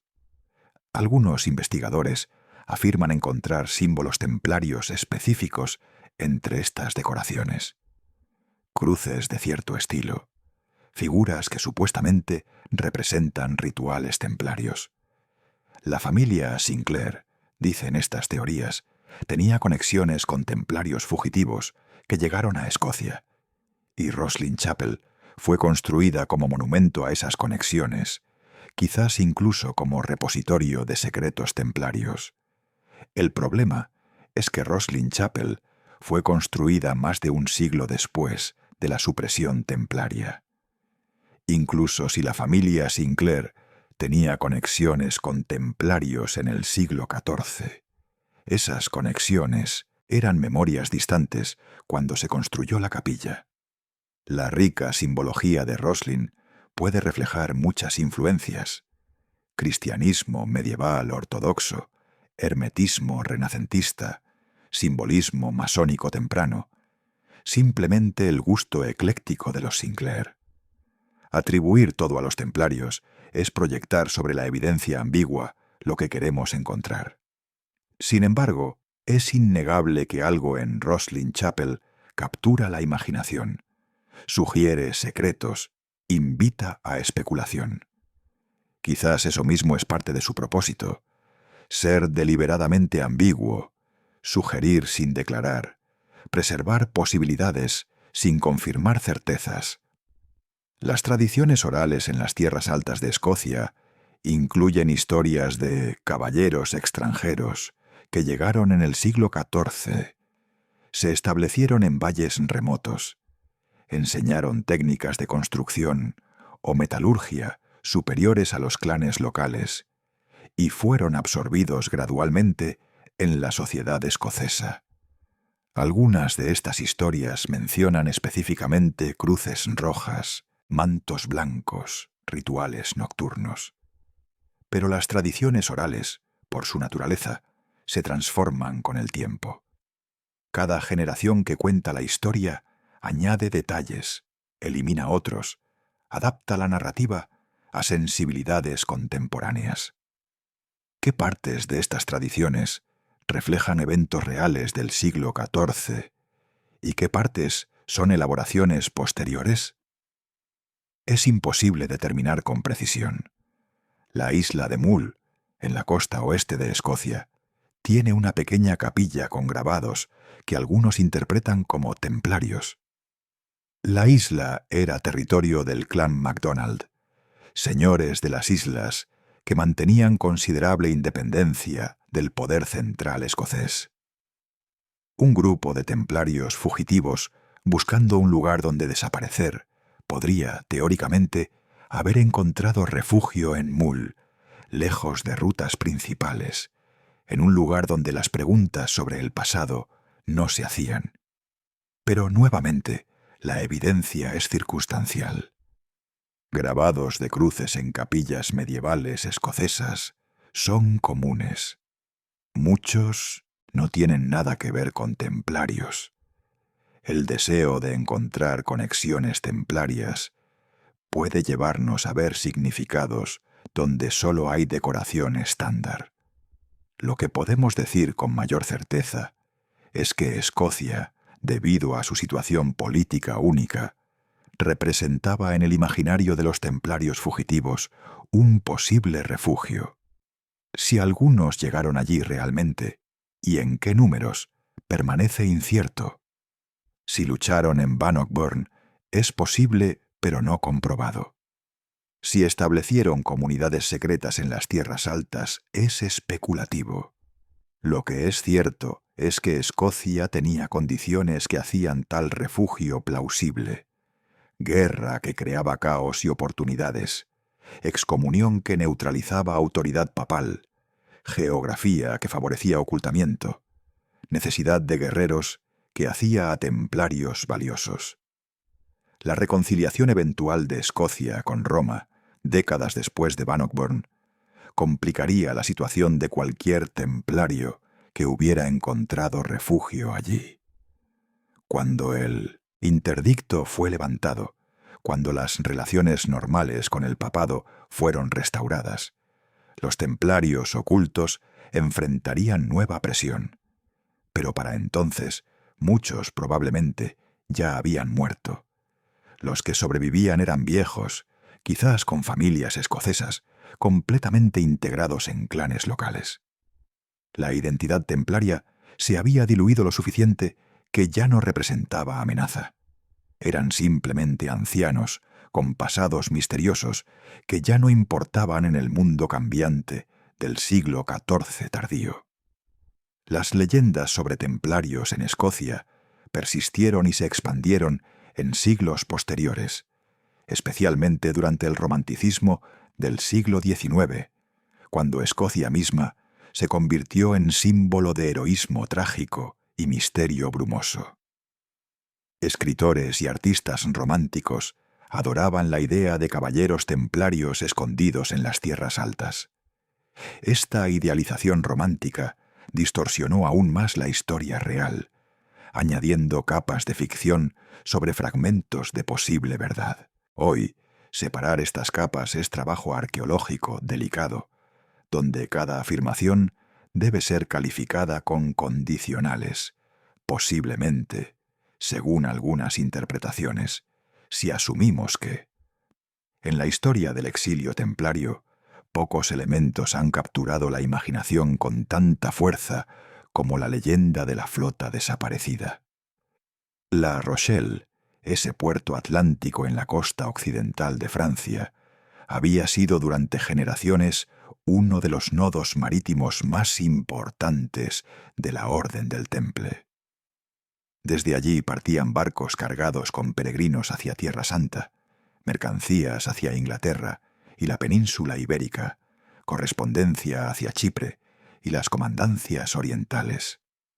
La flota templaria de la Rochelle incluía tanto naves de guerra, galeras equipadas para combate naval, como barcos mercantes robustos, diseñados para cruzar las aguas temperamentales del Atlántico. Eran embarcaciones conocidas en todos los puertos entre Lisboa y los fiordos noruegos, reconocidas por sus velas marcadas con la cruz roja, respetadas por capitanes y autoridades portuarias. Y luego, según las tradiciones que han sobrevivido durante siglos, estas naves simplemente desaparecieron. En algún momento cercano, al 13 de octubre de 1307, antes o justo después de los arrestos masivos en Francia, la flota templaria zarpó de La Rochelle y nunca regresó. No hay registros de su captura, no hay inventarios de sus contenidos confiscados, no hay documentos que describan su destino. Es como si las naves hubieran navegado hacia el horizonte y se hubieran disuelto en la bruma del Atlántico, llevándose consigo no solo madera y velas, sino también secretos, tesoros, y quizás los últimos caballeros templarios que lograron escapar de Francia antes de que la trampa se cerrara completamente. Pero debemos comenzar separando cuidadosamente lo que sabemos de lo que especulamos. ¿Existió realmente una flota templaria en La Rochelle? Sí, documentos comerciales y registros portuarios confirman que los templarios mantenían presencia marítima significativa allí. ¿Desaparecieron barcos templarios alrededor del tiempo de la supresión? Los inventarios posteriores de propiedades templarias confiscadas en Francia mencionan la ausencia notable de barcos, sugiriendo que las naves no estaban en puerto cuando se ejecutaron las confiscaciones. Esto podría significar simplemente que estaban en viajes comerciales ordinarios y fueron capturadas en otros puertos. O podría significar algo más deliberado. Imaginemos la escena que algunos historiadores y tradicionistas han reconstruido con diversos grados de evidencia y especulación. Días o quizás semanas antes del 13 de octubre, rumores inquietantes llegan a La Rochelle. Los comandantes templarios en el puerto escuchan susurros de que algo terrible se está preparando. Felipe IV ha estado interrogando a templarios discretamente. Hay movimientos inusuales de tropas. Órdenes selladas están siendo distribuidas a bivouacs oficiales del reino. Un comendador veterano, experimentado en leer los vientos políticos después de décadas navegando las traicioneras aguas de la diplomacia medieval, toma una decisión. Ordena que los barcos sean preparados para zarpar. No anuncia destinos específicos. Simplemente dice: salgan al mar, ahora, antes de que sea tarde. La preparación de una flota para zarpar no es operación simple. Requiere provisiones, agua dulce en barriles, comida que dure semanas, repuestos para velas y aparejos. Requiere tripulación, marineros experimentados, remeros para las galeras, navegantes que conozcan rutas y corrientes. Requiere carga. Si los barcos van a desaparecer, ¿qué llevan consigo? Aquí las especulaciones se vuelven vertiginosas. Algunas tradiciones afirman que los templarios cargaron tesoros, oro, plata, reliquias religiosas, documentos importantes de los archivos de la orden. Otras versiones más dramáticas hablan de artefactos legendarios, fragmentos de la Vera Cruz, cálices antiguos, incluso objetos de significado esotérico cuya naturaleza exacta permanece deliberadamente vaga en las leyendas. Lo que es plausible es que si los templarios sabían que iban a ser arrestados, intentarían salvar lo más valioso antes de que fuera confiscado. El momento de zarpar debe haber sido tenso y emotivo. Caballeros templarios que nunca habían previsto convertirse en marineros fugitivos subiendo a cubierta. Hermanos que habían servido juntos durante años despidiéndose, algunos quedándose en tierra para enfrentar lo que viniera, otros eligiendo la incertidumbre del mar. Las velas siendo izadas, los remos golpeando el agua, las naves moviéndose lentamente hacia la boca del puerto, La Rochelle desapareciendo en la distancia. Y adelante, solo el océano, vasto e indiferente, ofreciendo libertad pero sin garantías de supervivencia. ¿Hacia dónde navegaron? Esta pregunta ha generado décadas de especulación, investigación amateur y ocasionalmente seria investigación académica. La teoría más conservadora es que navegaron hacia Chipre, el último bastión templario en el Mediterráneo oriental. Esto tendría lógica. Chipre era territorio templario, defendible, conocido. Pero llegar a Chipre desde La Rochelle requería rodear toda la península ibérica, cruzar el estrecho de Gibraltar, navegar todo el Mediterráneo. Era un viaje de semanas, posiblemente meses dependiendo del clima. Y cuando los barcos llegaran, si llegaban, encontrarían que Chipre también estaba bajo presión papal. No era el refugio seguro que había sido. Otra teoría, con más fundamento geográfico, es que navegaron hacia Portugal. El rey Dinis de Portugal eventualmente crearía la Orden de Cristo para absorber templarios portugueses. Si había coordinación previa, si mensajes secretos habían sido intercambiados entre La Rochelle y Lisboa, los barcos podrían haber navegado hacia puertos portugueses, sabiendo que encontrarían al menos tolerancia temporal. La distancia era manejable, las rutas conocidas por navegantes templarios que habían comerciado con Portugal durante generaciones. Algunos investigadores portugueses han buscado evidencia de llegada súbita de barcos templarios a puertos como Lisboa o Porto en los registros de 1307-1308, pero los documentos portuarios de ese período son fragmentarios y ambiguos. Escocia emerge nuevamente como posibilidad. Navegar desde La Rochelle hacia Escocia requería seguir la costa atlántica hacia el norte, pasando Bretaña, rodeando las costas del Canal de la Mancha, territorio peligroso dada la hostilidad inglesa, y luego continuar hacia las costas escocesas. Era viaje arriesgado, pero factible. Si los templarios tenían contactos en Escocia, si sabían que Robert Bruce necesitaba aliados y era poco probable que los entregara a autoridades papales, Escocia podría haber parecido destino razonable. La tradición oral escocesa incluye historias de barcos misteriosos llegando a puertos de las Islas Hébridas alrededor de ese tiempo, desembarcando caballeros armados que luego desaparecieron en las tierras altas. Pero separar memoria real de elaboración legendaria, posterior, es, como siempre, imposible con certeza. Las teorías más especulativas hablan de viajes transatlánticos. Algunos escritores han propuesto que la flota templaria navegó hacia el oeste, hacia tierras que los vikingos habían alcanzado siglos antes, posiblemente incluso hacia lo que eventualmente se llamaría América. La evidencia de conocimiento europeo precolombino de las Américas es marginal y contestada. Los vikingos establecieron asentamientos temporales en Terranova alrededor del año 1000, pero estos fueron abandonados. ¿Sobrevivió conocimiento de estas tierras occidentales en círculos náuticos medievales? Posiblemente. ¿Habrían los templarios, con acceso a mapas antiguos y conocimiento marítimo acumulado, sabido de estas tierras? Es concebible. ¿Habrían navegado hacia allá en barcos de 1307? Es mucho menos probable, dado el estado de la tecnología naval y el hecho de que tal viaje habría sido enormemente arriesgado, sin garantía de encontrar tierra habitable.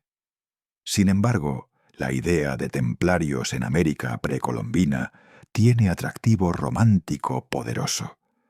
Alimenta nociones de conocimiento secreto, exploración oculta, refugios en territorios completamente fuera del alcance de la autoridad europea. Algunas teorías conectan esto con objetos supuestamente encontrados en América, que muestran símbolos interpretados como templarios o medievales europeos, piedras grabadas, artefactos metálicos. La comunidad académica, mayoritariamente, descarta estos objetos como falsificaciones modernas o interpretaciones erróneas de artefactos indígenas.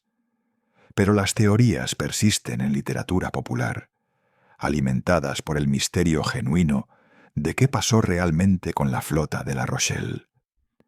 El mar mismo era un mundo diferente en la mentalidad medieval. No era simplemente agua que separaba tierras, sino un reino con sus propias reglas, peligros y posibilidades. Los marineros medievales conocían islas que no aparecían en mapas oficiales, bancos de pesca que guardaban secretamente, rutas que evitaban patrullas y piratas. Una flota que quisiera desaparecer podría, teóricamente, encontrar refugios temporales en islas atlánticas, las Azores, Madeira, las Canarias. Algunas de estas islas estaban deshabitadas o apenas pobladas por comunidades pequeñas. Un grupo de templarios con barcos podría establecerse temporalmente en tales lugares, vivir de pesca y lo que hubieran traído, esperar que la tormenta política pasara. Y si la tormenta no pasaba, si quedaba claro que el regreso a Europa era imposible, podrían simplemente quedarse, generación tras generación, volviéndose más islanders que templarios, hasta que su origen fuera apenas memoria preservada en tradiciones familiares peculiares. Los naufragios también deben ser considerados. El Atlántico medieval era mortalmente peligroso. Las tormentas llegaban sin aviso meteorológico moderno. Los arrecifes eran mal cartografiados. La navegación dependía de observación celestial, que era imposible con cielos nublados. Las enfermedades diezmaban tripulaciones en viajes largos. Es completamente posible que la flota de La Rochelle simplemente se perdió en el mar, que las naves fueron destrozadas por tormentas, que los cascos se abrieron contra rocas no marcadas, que los hombres murieron de escorbuto o sed cuando el agua dulce se agotó. Esta explicación es menos romántica, pero estadísticamente probable. El mar medieval era cementerio de innumerables barcos. Que algunos de ellos fueran templarios no requiere explicación misteriosa. Sin embargo, el hecho de que múltiples barcos desaparecieran simultáneamente sugiere algo más que accidentes aleatorios. Si la flota hubiera sido sorprendida por una tormenta y destruida, esperaríamos que al menos algunos restos llegaran a costas, que algunos sobrevivientes fueran rescatados y sus historias registradas. El silencio completo es peculiar. Es como si las naves hubieran decidido colectivamente nunca tocar puerto europeo, conocido nuevamente. Esto sugiere planificación, destinos acordados previamente, quizás incluso órdenes de mantener silencio absoluto sobre dónde habían ido y qué habían hecho. Las implicaciones simbólicas de la flota fantasma trascienden la historia factual. Representa la idea de escape completo, de refugio más allá del alcance de perseguidores, de secretos preservados, navegando hacia horizontes desconocidos. En el imaginario posterior sobre los templarios, la flota de La Rochelle se convirtió en metáfora. La tradición templaria no murió, sino navegó hacia algún lugar donde podría continuar sin interferencia.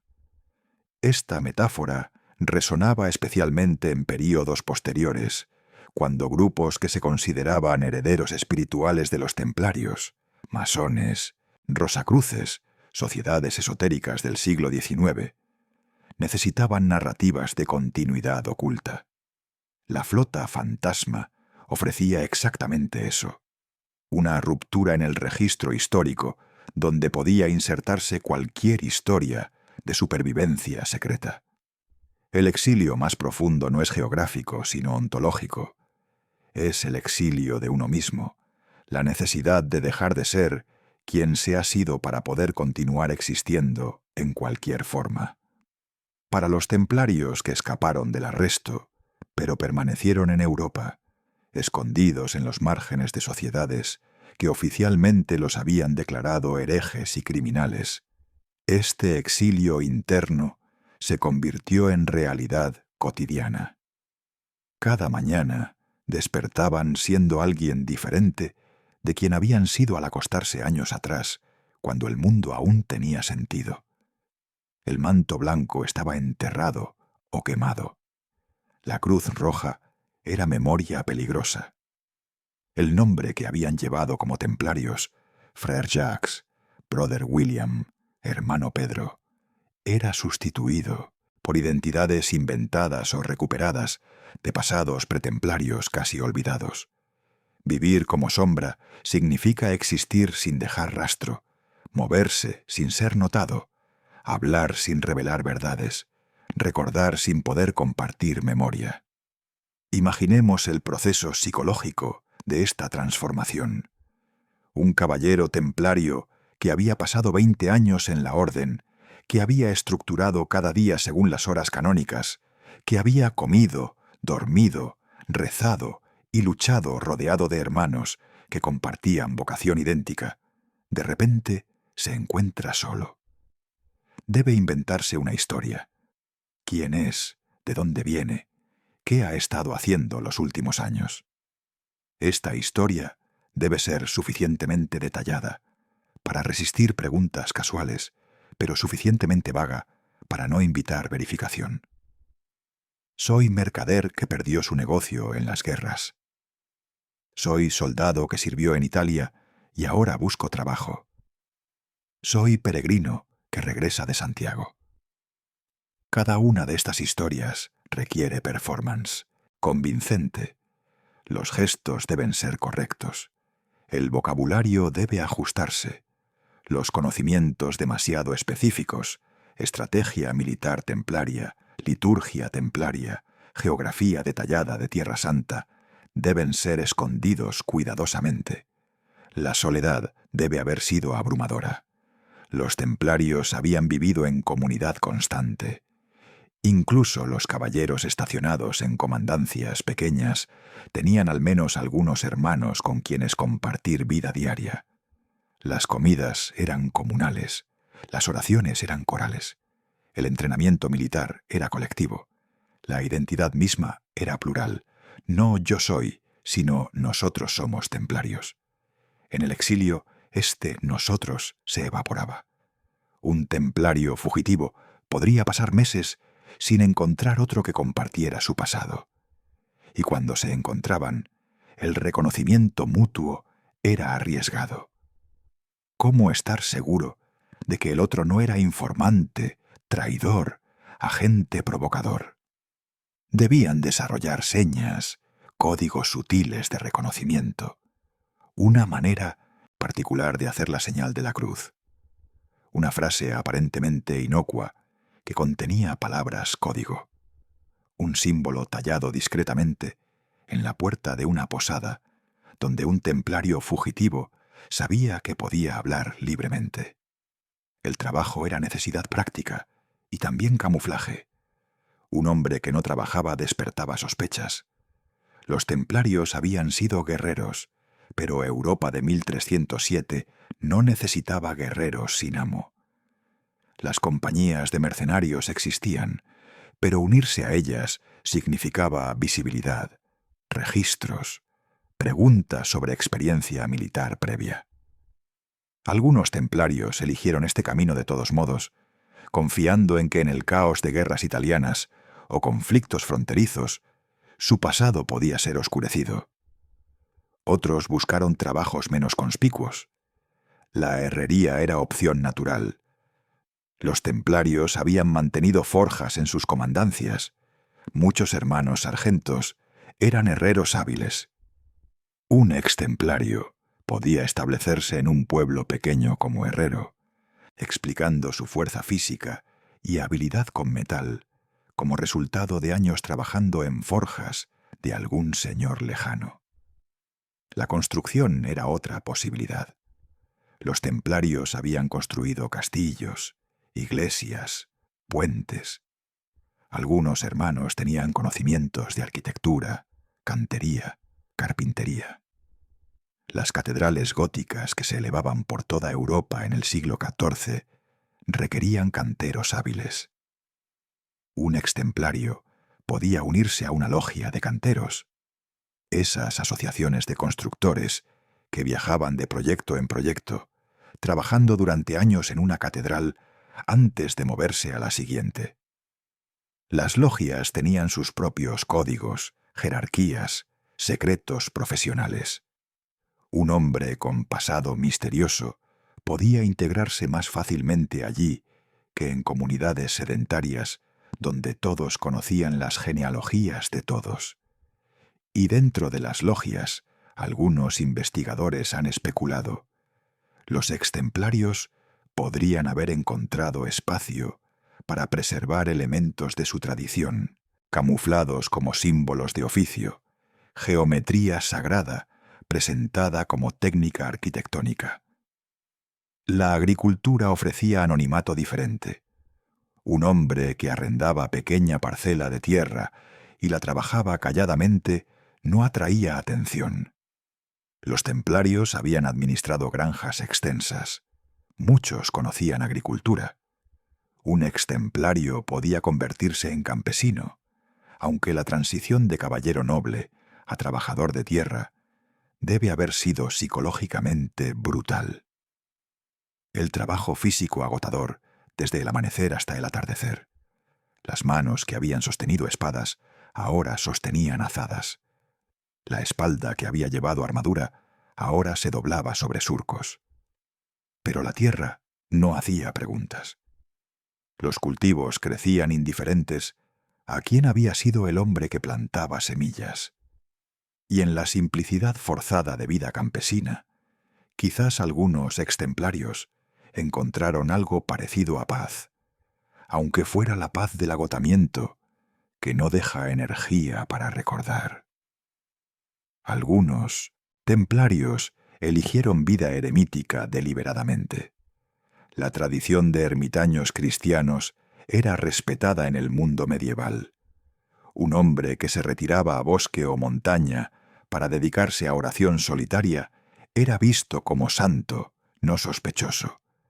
Los campesinos locales podrían llevarle comida ocasionalmente, construirle choza simple, visitarlo buscando consejo espiritual. Para un extemplario, esta vida ofrecía ventajas: soledad que eliminaba riesgo de ser reconocido, pero también estructura espiritual que resonaba con sus votos monásticos originales. Podía continuar rezando las horas canónicas aunque estuviera solo. Podía mantener ayunos, disciplinas, rituales que habían estructurado su vida templaria. Era continuidad en forma alterada, identidad templaria practicada en secreto absoluto. Las mujeres están casi completamente ausentes de las narrativas oficiales sobre templarios. La orden prohibía contacto con mujeres bajo reglas estrictas, pero en el exilio esta separación se volvía imposible de mantener para muchos. Un hombre viviendo en sociedad normal interactuaba inevitablemente con mujeres. Algunos extemplarios eventualmente formaron relaciones, familias. Esto era violación de sus votos de castidad. Pero cuando la orden misma había sido destruida, ¿qué significaban los votos? Algunos probablemente lucharon con culpa terrible, sintiendo que traicionaban algo sagrado. Otros quizás racionalizaron que Dios entendería que la supervivencia requería adaptación. Los hijos de estos matrimonios crecieron sin saber que sus padres habían sido templarios. O quizás supieron algo vago, fragmentos de historia que el padre contaba en vejez. Una vez pertenecía a orden de caballeros. Cosas terribles pasaron. No podemos hablar de esto. El secreto se transmitía como peso sin contenido claro. Los símbolos se volvieron forma de preservar identidad sin declararla. Un extemplario trabajando como cantero podía tallar discretamente cruz, templaria en esquina oscura de catedral, donde solo otro templario sabría buscarla. Un herrero podía marcar sus obras con símbolo que parecía decoración, pero que para él representaba su pasado. Un campesino podía nombrar su hijo usando nombre que había sido de gran maestre templario, preservando memoria en genealogía que sólo él entendía. Estas eran formas de resistencia silenciosa contra el borramiento, maneras de decir, yo existí, yo fui algo, aunque ahora nadie pueda saberlo. Las iglesias rurales pequeñas a veces se convirtieron en repositorios de estos símbolos ocultos. Un extemplario donando dinero para reparar iglesia local podía influir sutilmente en decoración, cierto estilo de cruz, cierta disposición geométrica de ventanas, cierta imagen de caballero en vidriera, que para otros era simplemente San Jorge, pero que para él representaba memoria templaria. Los sacerdotes rurales, generalmente no muy educados y contentos de recibir donaciones, raramente hacían preguntas. Así, diseminados por Europa, en lugares que nunca fueron oficialmente templarios, aparecieron marcas tenues de presencia, memoria cristalizada en piedra, madera, vidrio. La vejez debe haber sido período especialmente difícil para templarios exiliados. Hombres que habían esperado terminar sus vidas en comandancias, cuidados por hermanos jóvenes, enterrados en cementerios templarios con rituales apropiados. En cambio, envejecían solos o entre extraños. Cuando enfermedad final llegaba, confesaban a sacerdote local quiénes habían sido realmente. Algunos quizás sí, buscando absolución por vida, de engaño necesario. Otros, probablemente, llevaron secreto hasta último aliento, muriendo con identidad falsa intacta. Sus tumbas, si tenían tumbas, mostraban nombres que no eran los suyos, identificaciones que eran ficciones. La muerte final era también exilio final. Incluso en sepultura no podían ser quienes habían sido. Pero había también momentos de conexión inesperada. Dos extemplarios encontrándose por accidente en posada, reconociéndose por señal sutil, pasando noche hablando en susurros sobre Acre, sobre Jerusalén, sobre hermanos perdidos. Esos momentos debían ser intensamente emotivos, validación de que la memoria compartida era real, no ilusión. O un extemplario encontrando joven, que hacía preguntas inteligentes sobre Tierra Santa, y el viejo decidiendo transmitir algo, no todo, pero algo, de lo que había aprendido. Conocimiento pasando de generación en generación, no mediante estructura institucional, sino mediante encuentros aleatorios, conversaciones nocturnas, confidencias murmuradas. La tradición templaria no continuó como línea recta, sino como red fragmentada de transmisiones parciales, cada una preservando diferentes aspectos, ninguna completa. Los sueños debieron ser refugio y tormento. Dormidos, los extemplarios quizás volvían a sus comandancias, caminaban por corredores familiares, veían rostros de hermanos muertos, despertaban en chozas campesinas o talleres urbanos, la disonancia entre sueño y realidad cortante como espada. O quizás algunos, después de años, dejaban de soñar con pasado templario, señal de que transformación era completa, que identidad nueva había consumido antigua. Eso también era tipo de muerte, pero muerte necesaria para que nueva vida fuera posible. Más allá de las fronteras occidentales de la cristiandad latina, donde terminaban los reinos familiares de Francia, Inglaterra y el Sacro Imperio, se extendía un mundo diferente. Europa oriental en el siglo XIV era región de fronteras fluidas, reinos en formación, territorios donde el cristianismo, tanto latino como ortodoxo, se mezclaba con tradiciones paganas persistentes, donde las estructuras de poder eran más nuevas y por tanto más flexibles.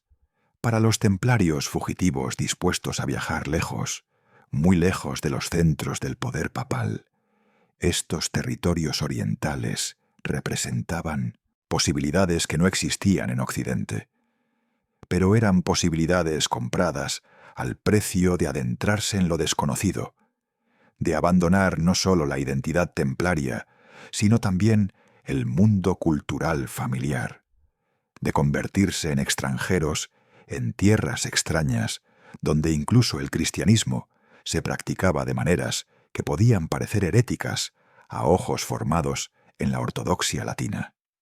Polonia en 1307 era reino en proceso de reunificación, después de siglos de fragmentación.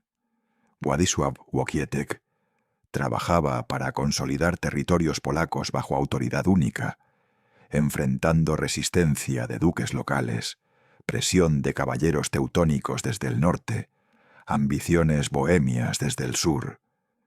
Era situación de caos productivo, donde un grupo de guerreros experimentados podía encontrar empleo sin demasiadas preguntas sobre procedencia. Los templarios habían tenido presencia limitada en Polonia, algunas propiedades, relaciones comerciales, pero nunca la estructura masiva que existía en 1900 en Francia. Cuando llegaron órdenes papales de supresión, el impacto en Polonia fue mínimo simplemente porque había poco que suprimir. Esto creaba espacio de ambigüedad.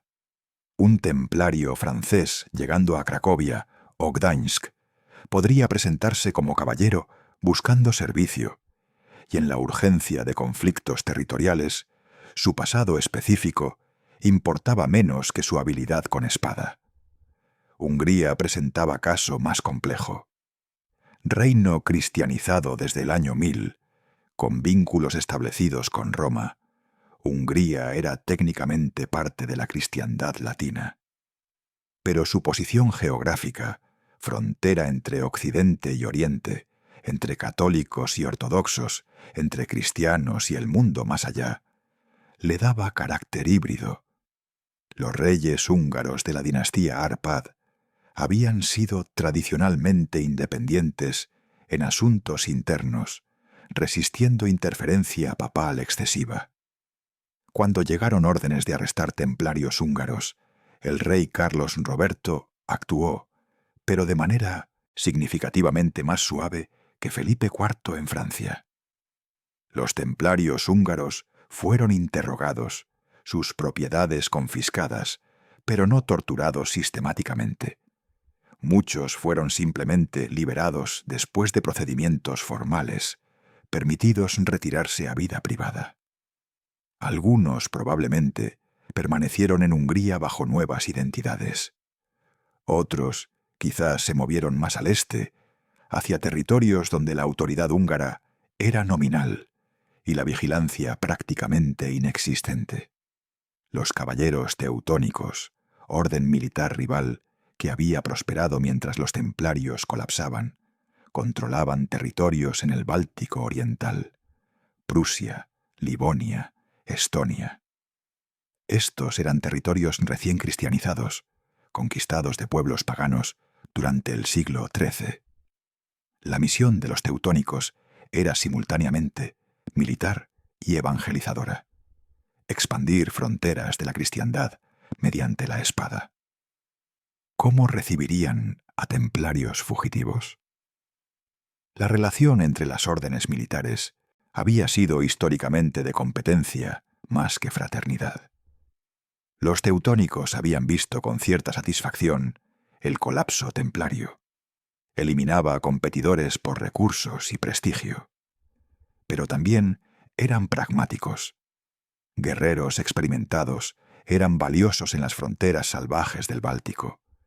Un templario fugitivo, dispuesto a renunciar públicamente a su identidad templaria y jurar lealtad a la orden teutónica, podría, posiblemente, ser integrado. Sería humillación profunda, pero sería supervivencia. Más allá de los territorios teutónicos estaban las tierras de Lituania, último bastión pagano significativo en Europa. El Gran Ducado de Lituania resistiría cristianización hasta finales del siglo XIV. Para un templario fugitivo, Lituania representaba frontera absoluta, lugar donde cristianismo mismo era enemigo, donde templario no tendría significado, porque toda la estructura conceptual de órdenes militares cristianas era irrelevante. ¿Algún templario llegó también lejos? No hay evidencia documental, pero la lógica del exilio extremo sugiere posibilidad. Un hombre desesperado, perseguido en todo territorio cristiano, podría razonar que su única seguridad estaba más allá de cristiandad misma. Podría intentar llegar a Lituania, ofrecer sus servicios militares a líderes lituanos que luchaban contra cruzados teutónicos. Sería traición desde perspectiva cristiana, pero si Roma misma había traicionado primero a los templarios, ¿qué lealtades quedaban? Las estepas al este de Hungría y Polonia abrían hacia territorios aún más remotos. Los reinos de la Horda de Oro, sucesores mongoles que controlaban vastas extensiones desde Rusia hasta Asia Central, eran mundo completamente ajeno a Europa occidental. Pero los mongoles habían sido pragmáticos en su administración. Empleaban extranjeros hábiles sin preocuparse demasiado por sus orígenes. Comerciantes, artesanos, guerreros de muchas culturas servían a khanes mongoles. ¿Podrían templarios desesperados haber viajado tan lejos? Parece casi imposiblemente extremo, pero la ruta de la seda había conectado Europa y Asia durante siglos.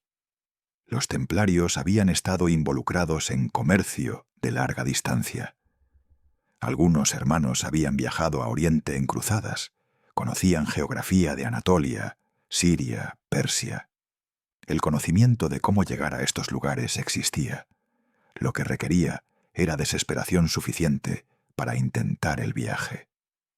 Bizancio, el imperio romano de Oriente, presenta caso especialmente intrigante.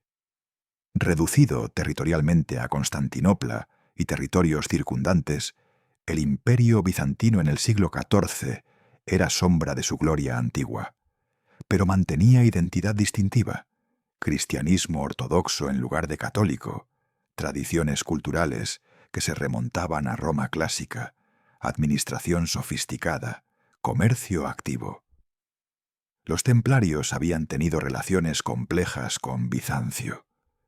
Cooperación durante las cruzadas tempranas, tensión durante la Cuarta Cruzada, cuando cruzados latinos saquearon Constantinopla en 1204. Relaciones comerciales posteriores mezcladas con recelos teológicos. Para un templario fugitivo, Bizancio ofrecía paradoja. Era territorio cristiano, pero no bajo autoridad papal directa. El patriarca de Constantinopla, aunque técnicamente en comunión con Roma, después de varios intentos de reunificación, operaba con considerable autonomía.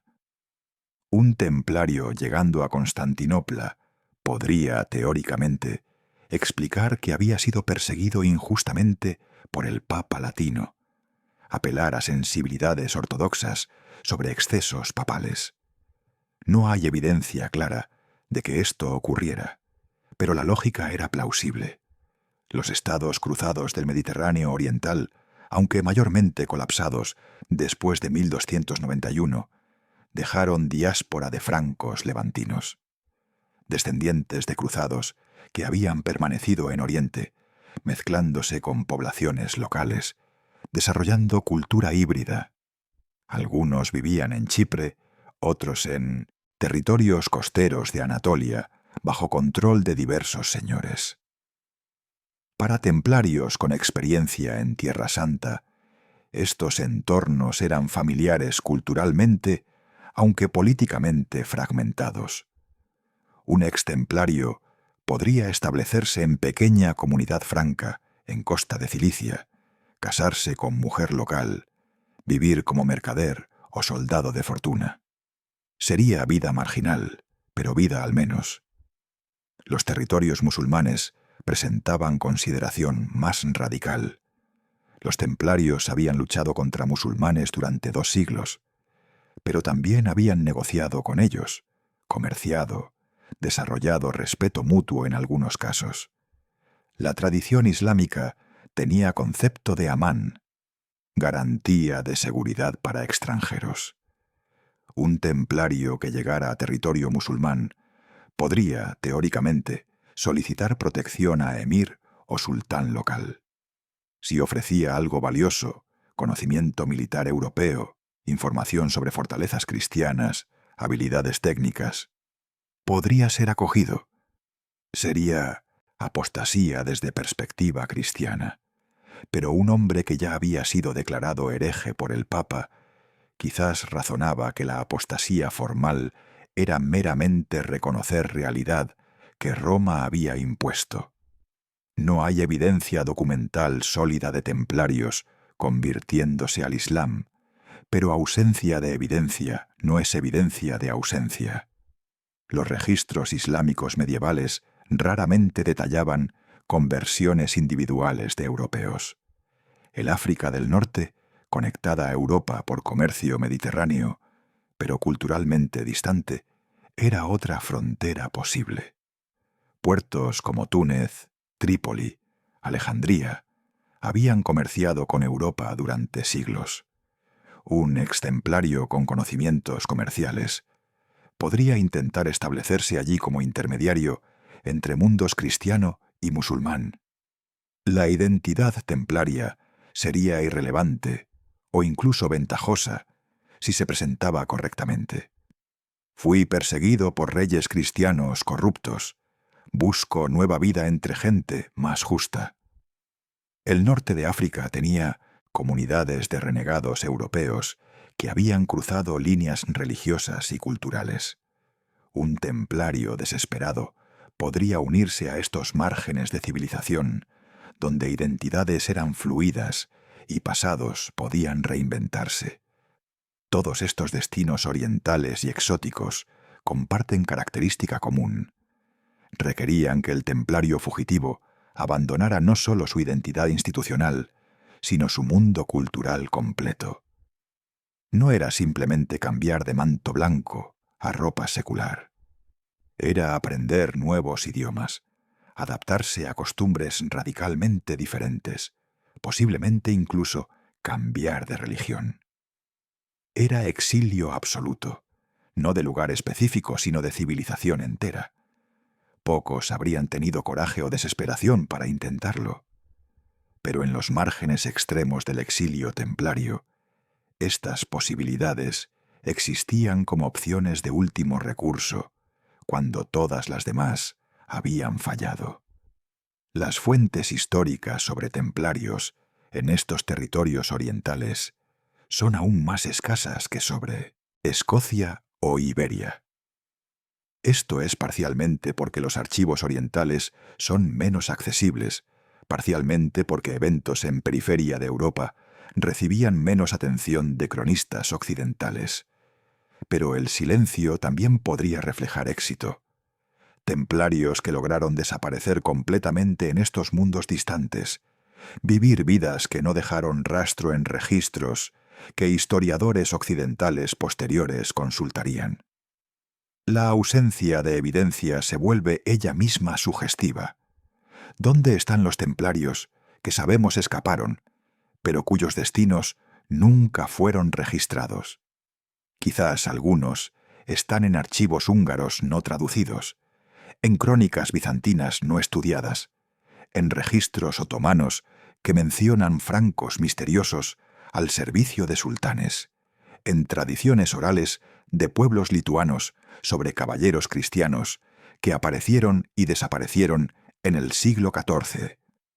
La Europa oriental y los territorios más allá representaban entonces última frontera del exilio templario, lugares donde era posible desaparecer tan completamente que incluso la memoria de haber sido templario podía disolverse en alteridad radical de nuevos contextos.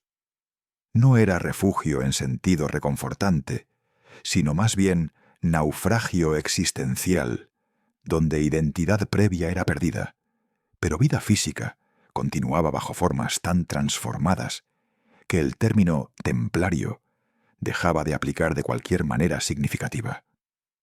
Era el exilio final, no desde lugar hacia lugar, sino desde yo hacia otro completamente diferente. Cuando observamos el exilio templario desde la distancia de 7 siglos, emerge un patrón que trasciende las historias individuales de fuga, ocultamiento y transformación.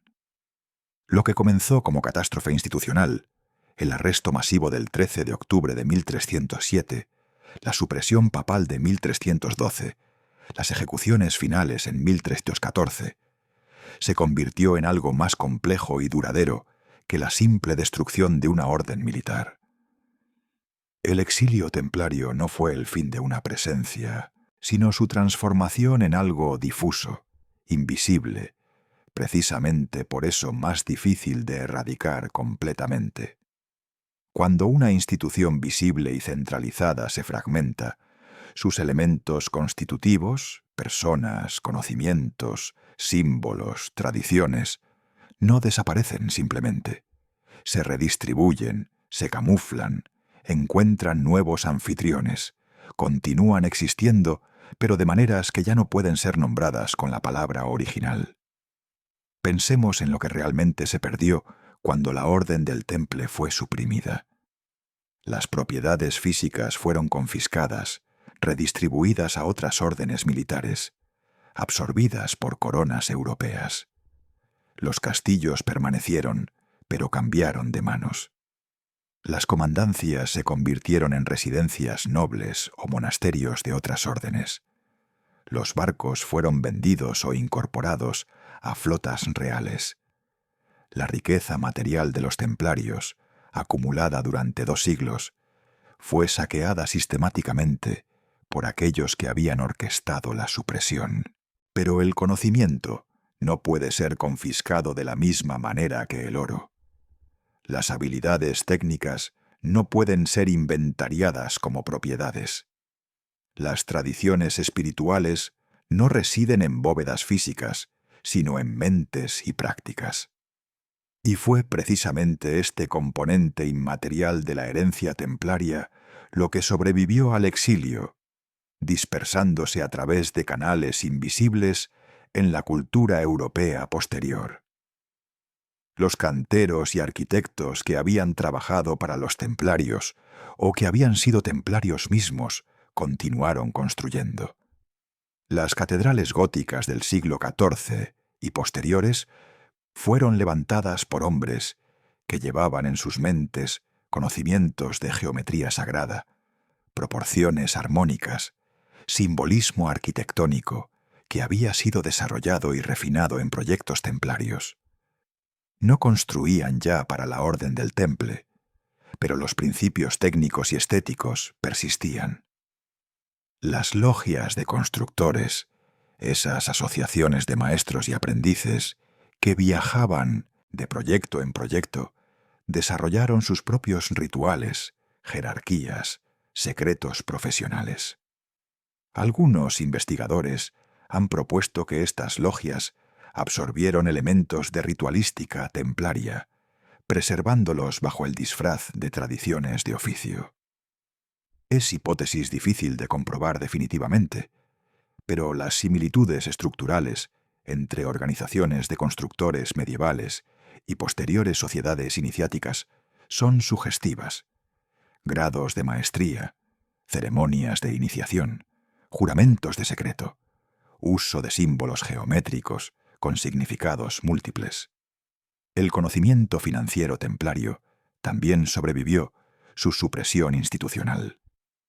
Los templarios habían sido innovadores en técnicas bancarias, letras de cambio que permitían a peregrinos depositar dinero en Europa y retirarlo en Tierra Santa, sistemas de contabilidad sofisticados, redes de crédito que conectaban ciudades distantes.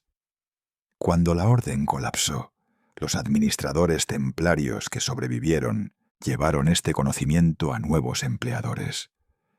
Banqueros italianos, particularmente familias de Florencia y Génova, que dominarían finanzas europeas durante siglos posteriores, emplearon exadministradores templarios. Las técnicas continuaron, refinándose y expandiéndose, pero bajo diferentes auspiciantes institucionales. El capitalismo comercial que floreció en Europa bajo medieval y renacentista debe algo, indirectamente, a fundaciones establecidas por templarios cuyo conocimiento no murió con su organización. Las tradiciones espirituales son dominio más especulativo, pero quizás más fascinante. Los templarios, como orden militar monástica, habían desarrollado espiritualidad específica, combinación de ascetismo monástico con ética guerrera, devoción a protección de lugares santos, posiblemente también exposición a tradiciones místicas del Levante durante sus siglos en Tierra Santa. Cuando la orden fue suprimida bajo acusaciones de herejía, adoración de 1900 ídolos, negación de Cristo, rituales secretos, estas acusaciones fueron casi ciertamente fabricadas o exageradas extremadamente. Pero la existencia de rituales internos templarios es innegable. Toda orden monástica tenía ceremonias de iniciación, prácticas reservadas para miembros, simbolismos que no se compartían públicamente. ¿Qué pasó con estas tradiciones cuando los templarios se dispersaron? Algunos elementos probablemente murieron con la última generación de iniciados. Conocimientos que requerían transmisión personal, instructor a estudiante, no podían sobrevivir cuando la cadena de transmisión se rompía. Pero otros elementos, especialmente aquellos que podían ser codificados en símbolos o textos, tenían mejor chance de preservación. Un templario trabajando como cantero podía tallar símbolos que para otros eran simplemente decoración, pero que para él representaban conceptos espirituales específicos. Otro templario podía transmitir oralmente a aprendiz, de confianza, fragmentos de enseñanzas, quizás sin identificarlas explícitamente como templarias, pero presentándolas como sabiduría antigua.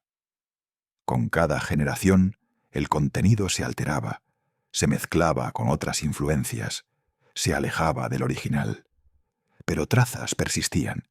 La francmasonería especulativa, que emergió en siglos posteriores, particularmente en los siglos XVII y XVIII, afirmó conexiones con tradiciones de construcción medievales.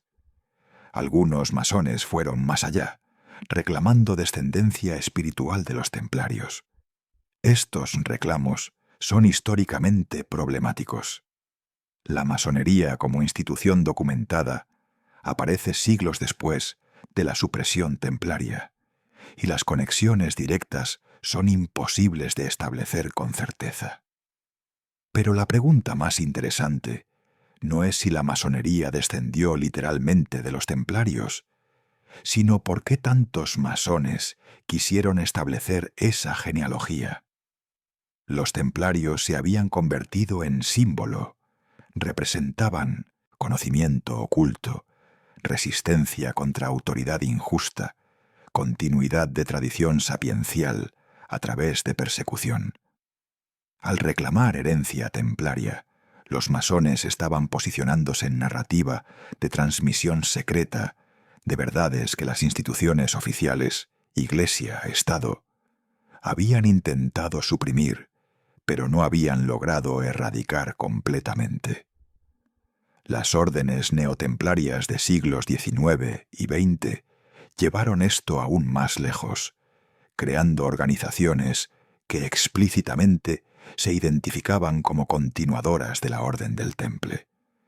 Estas organizaciones eran reinvenciones, no continuidades históricas genuinas, pero su existencia misma testimonia el poder del símbolo templario. Los templarios históricos se habían convertido en pantalla sobre la cual generaciones posteriores proyectaban sus propias aspiraciones. Búsqueda de conocimiento esotérico, deseo de pertenecer a tradición antigua y noble, fascinación con secretos y misterios.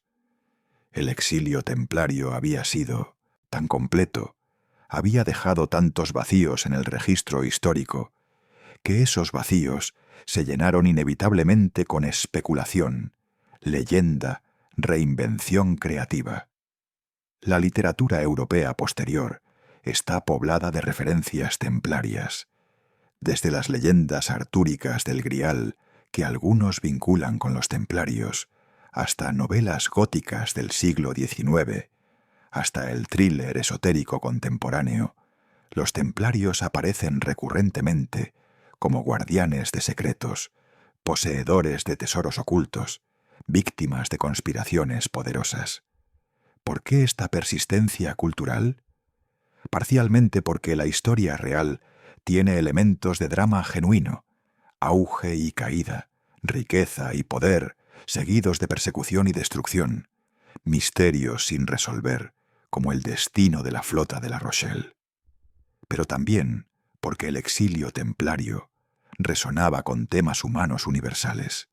La pregunta de cómo sobrevivir cuando todo lo que define tu identidad es destruido. Cómo preservar verdades cuando instituciones que las albergaban colapsan. Cómo transmitir tradiciones cuando las vías normales de transmisión se interrumpen. En las regiones donde templarios realmente se establecieron durante su período de exilio, memorias locales persistieron de maneras peculiares.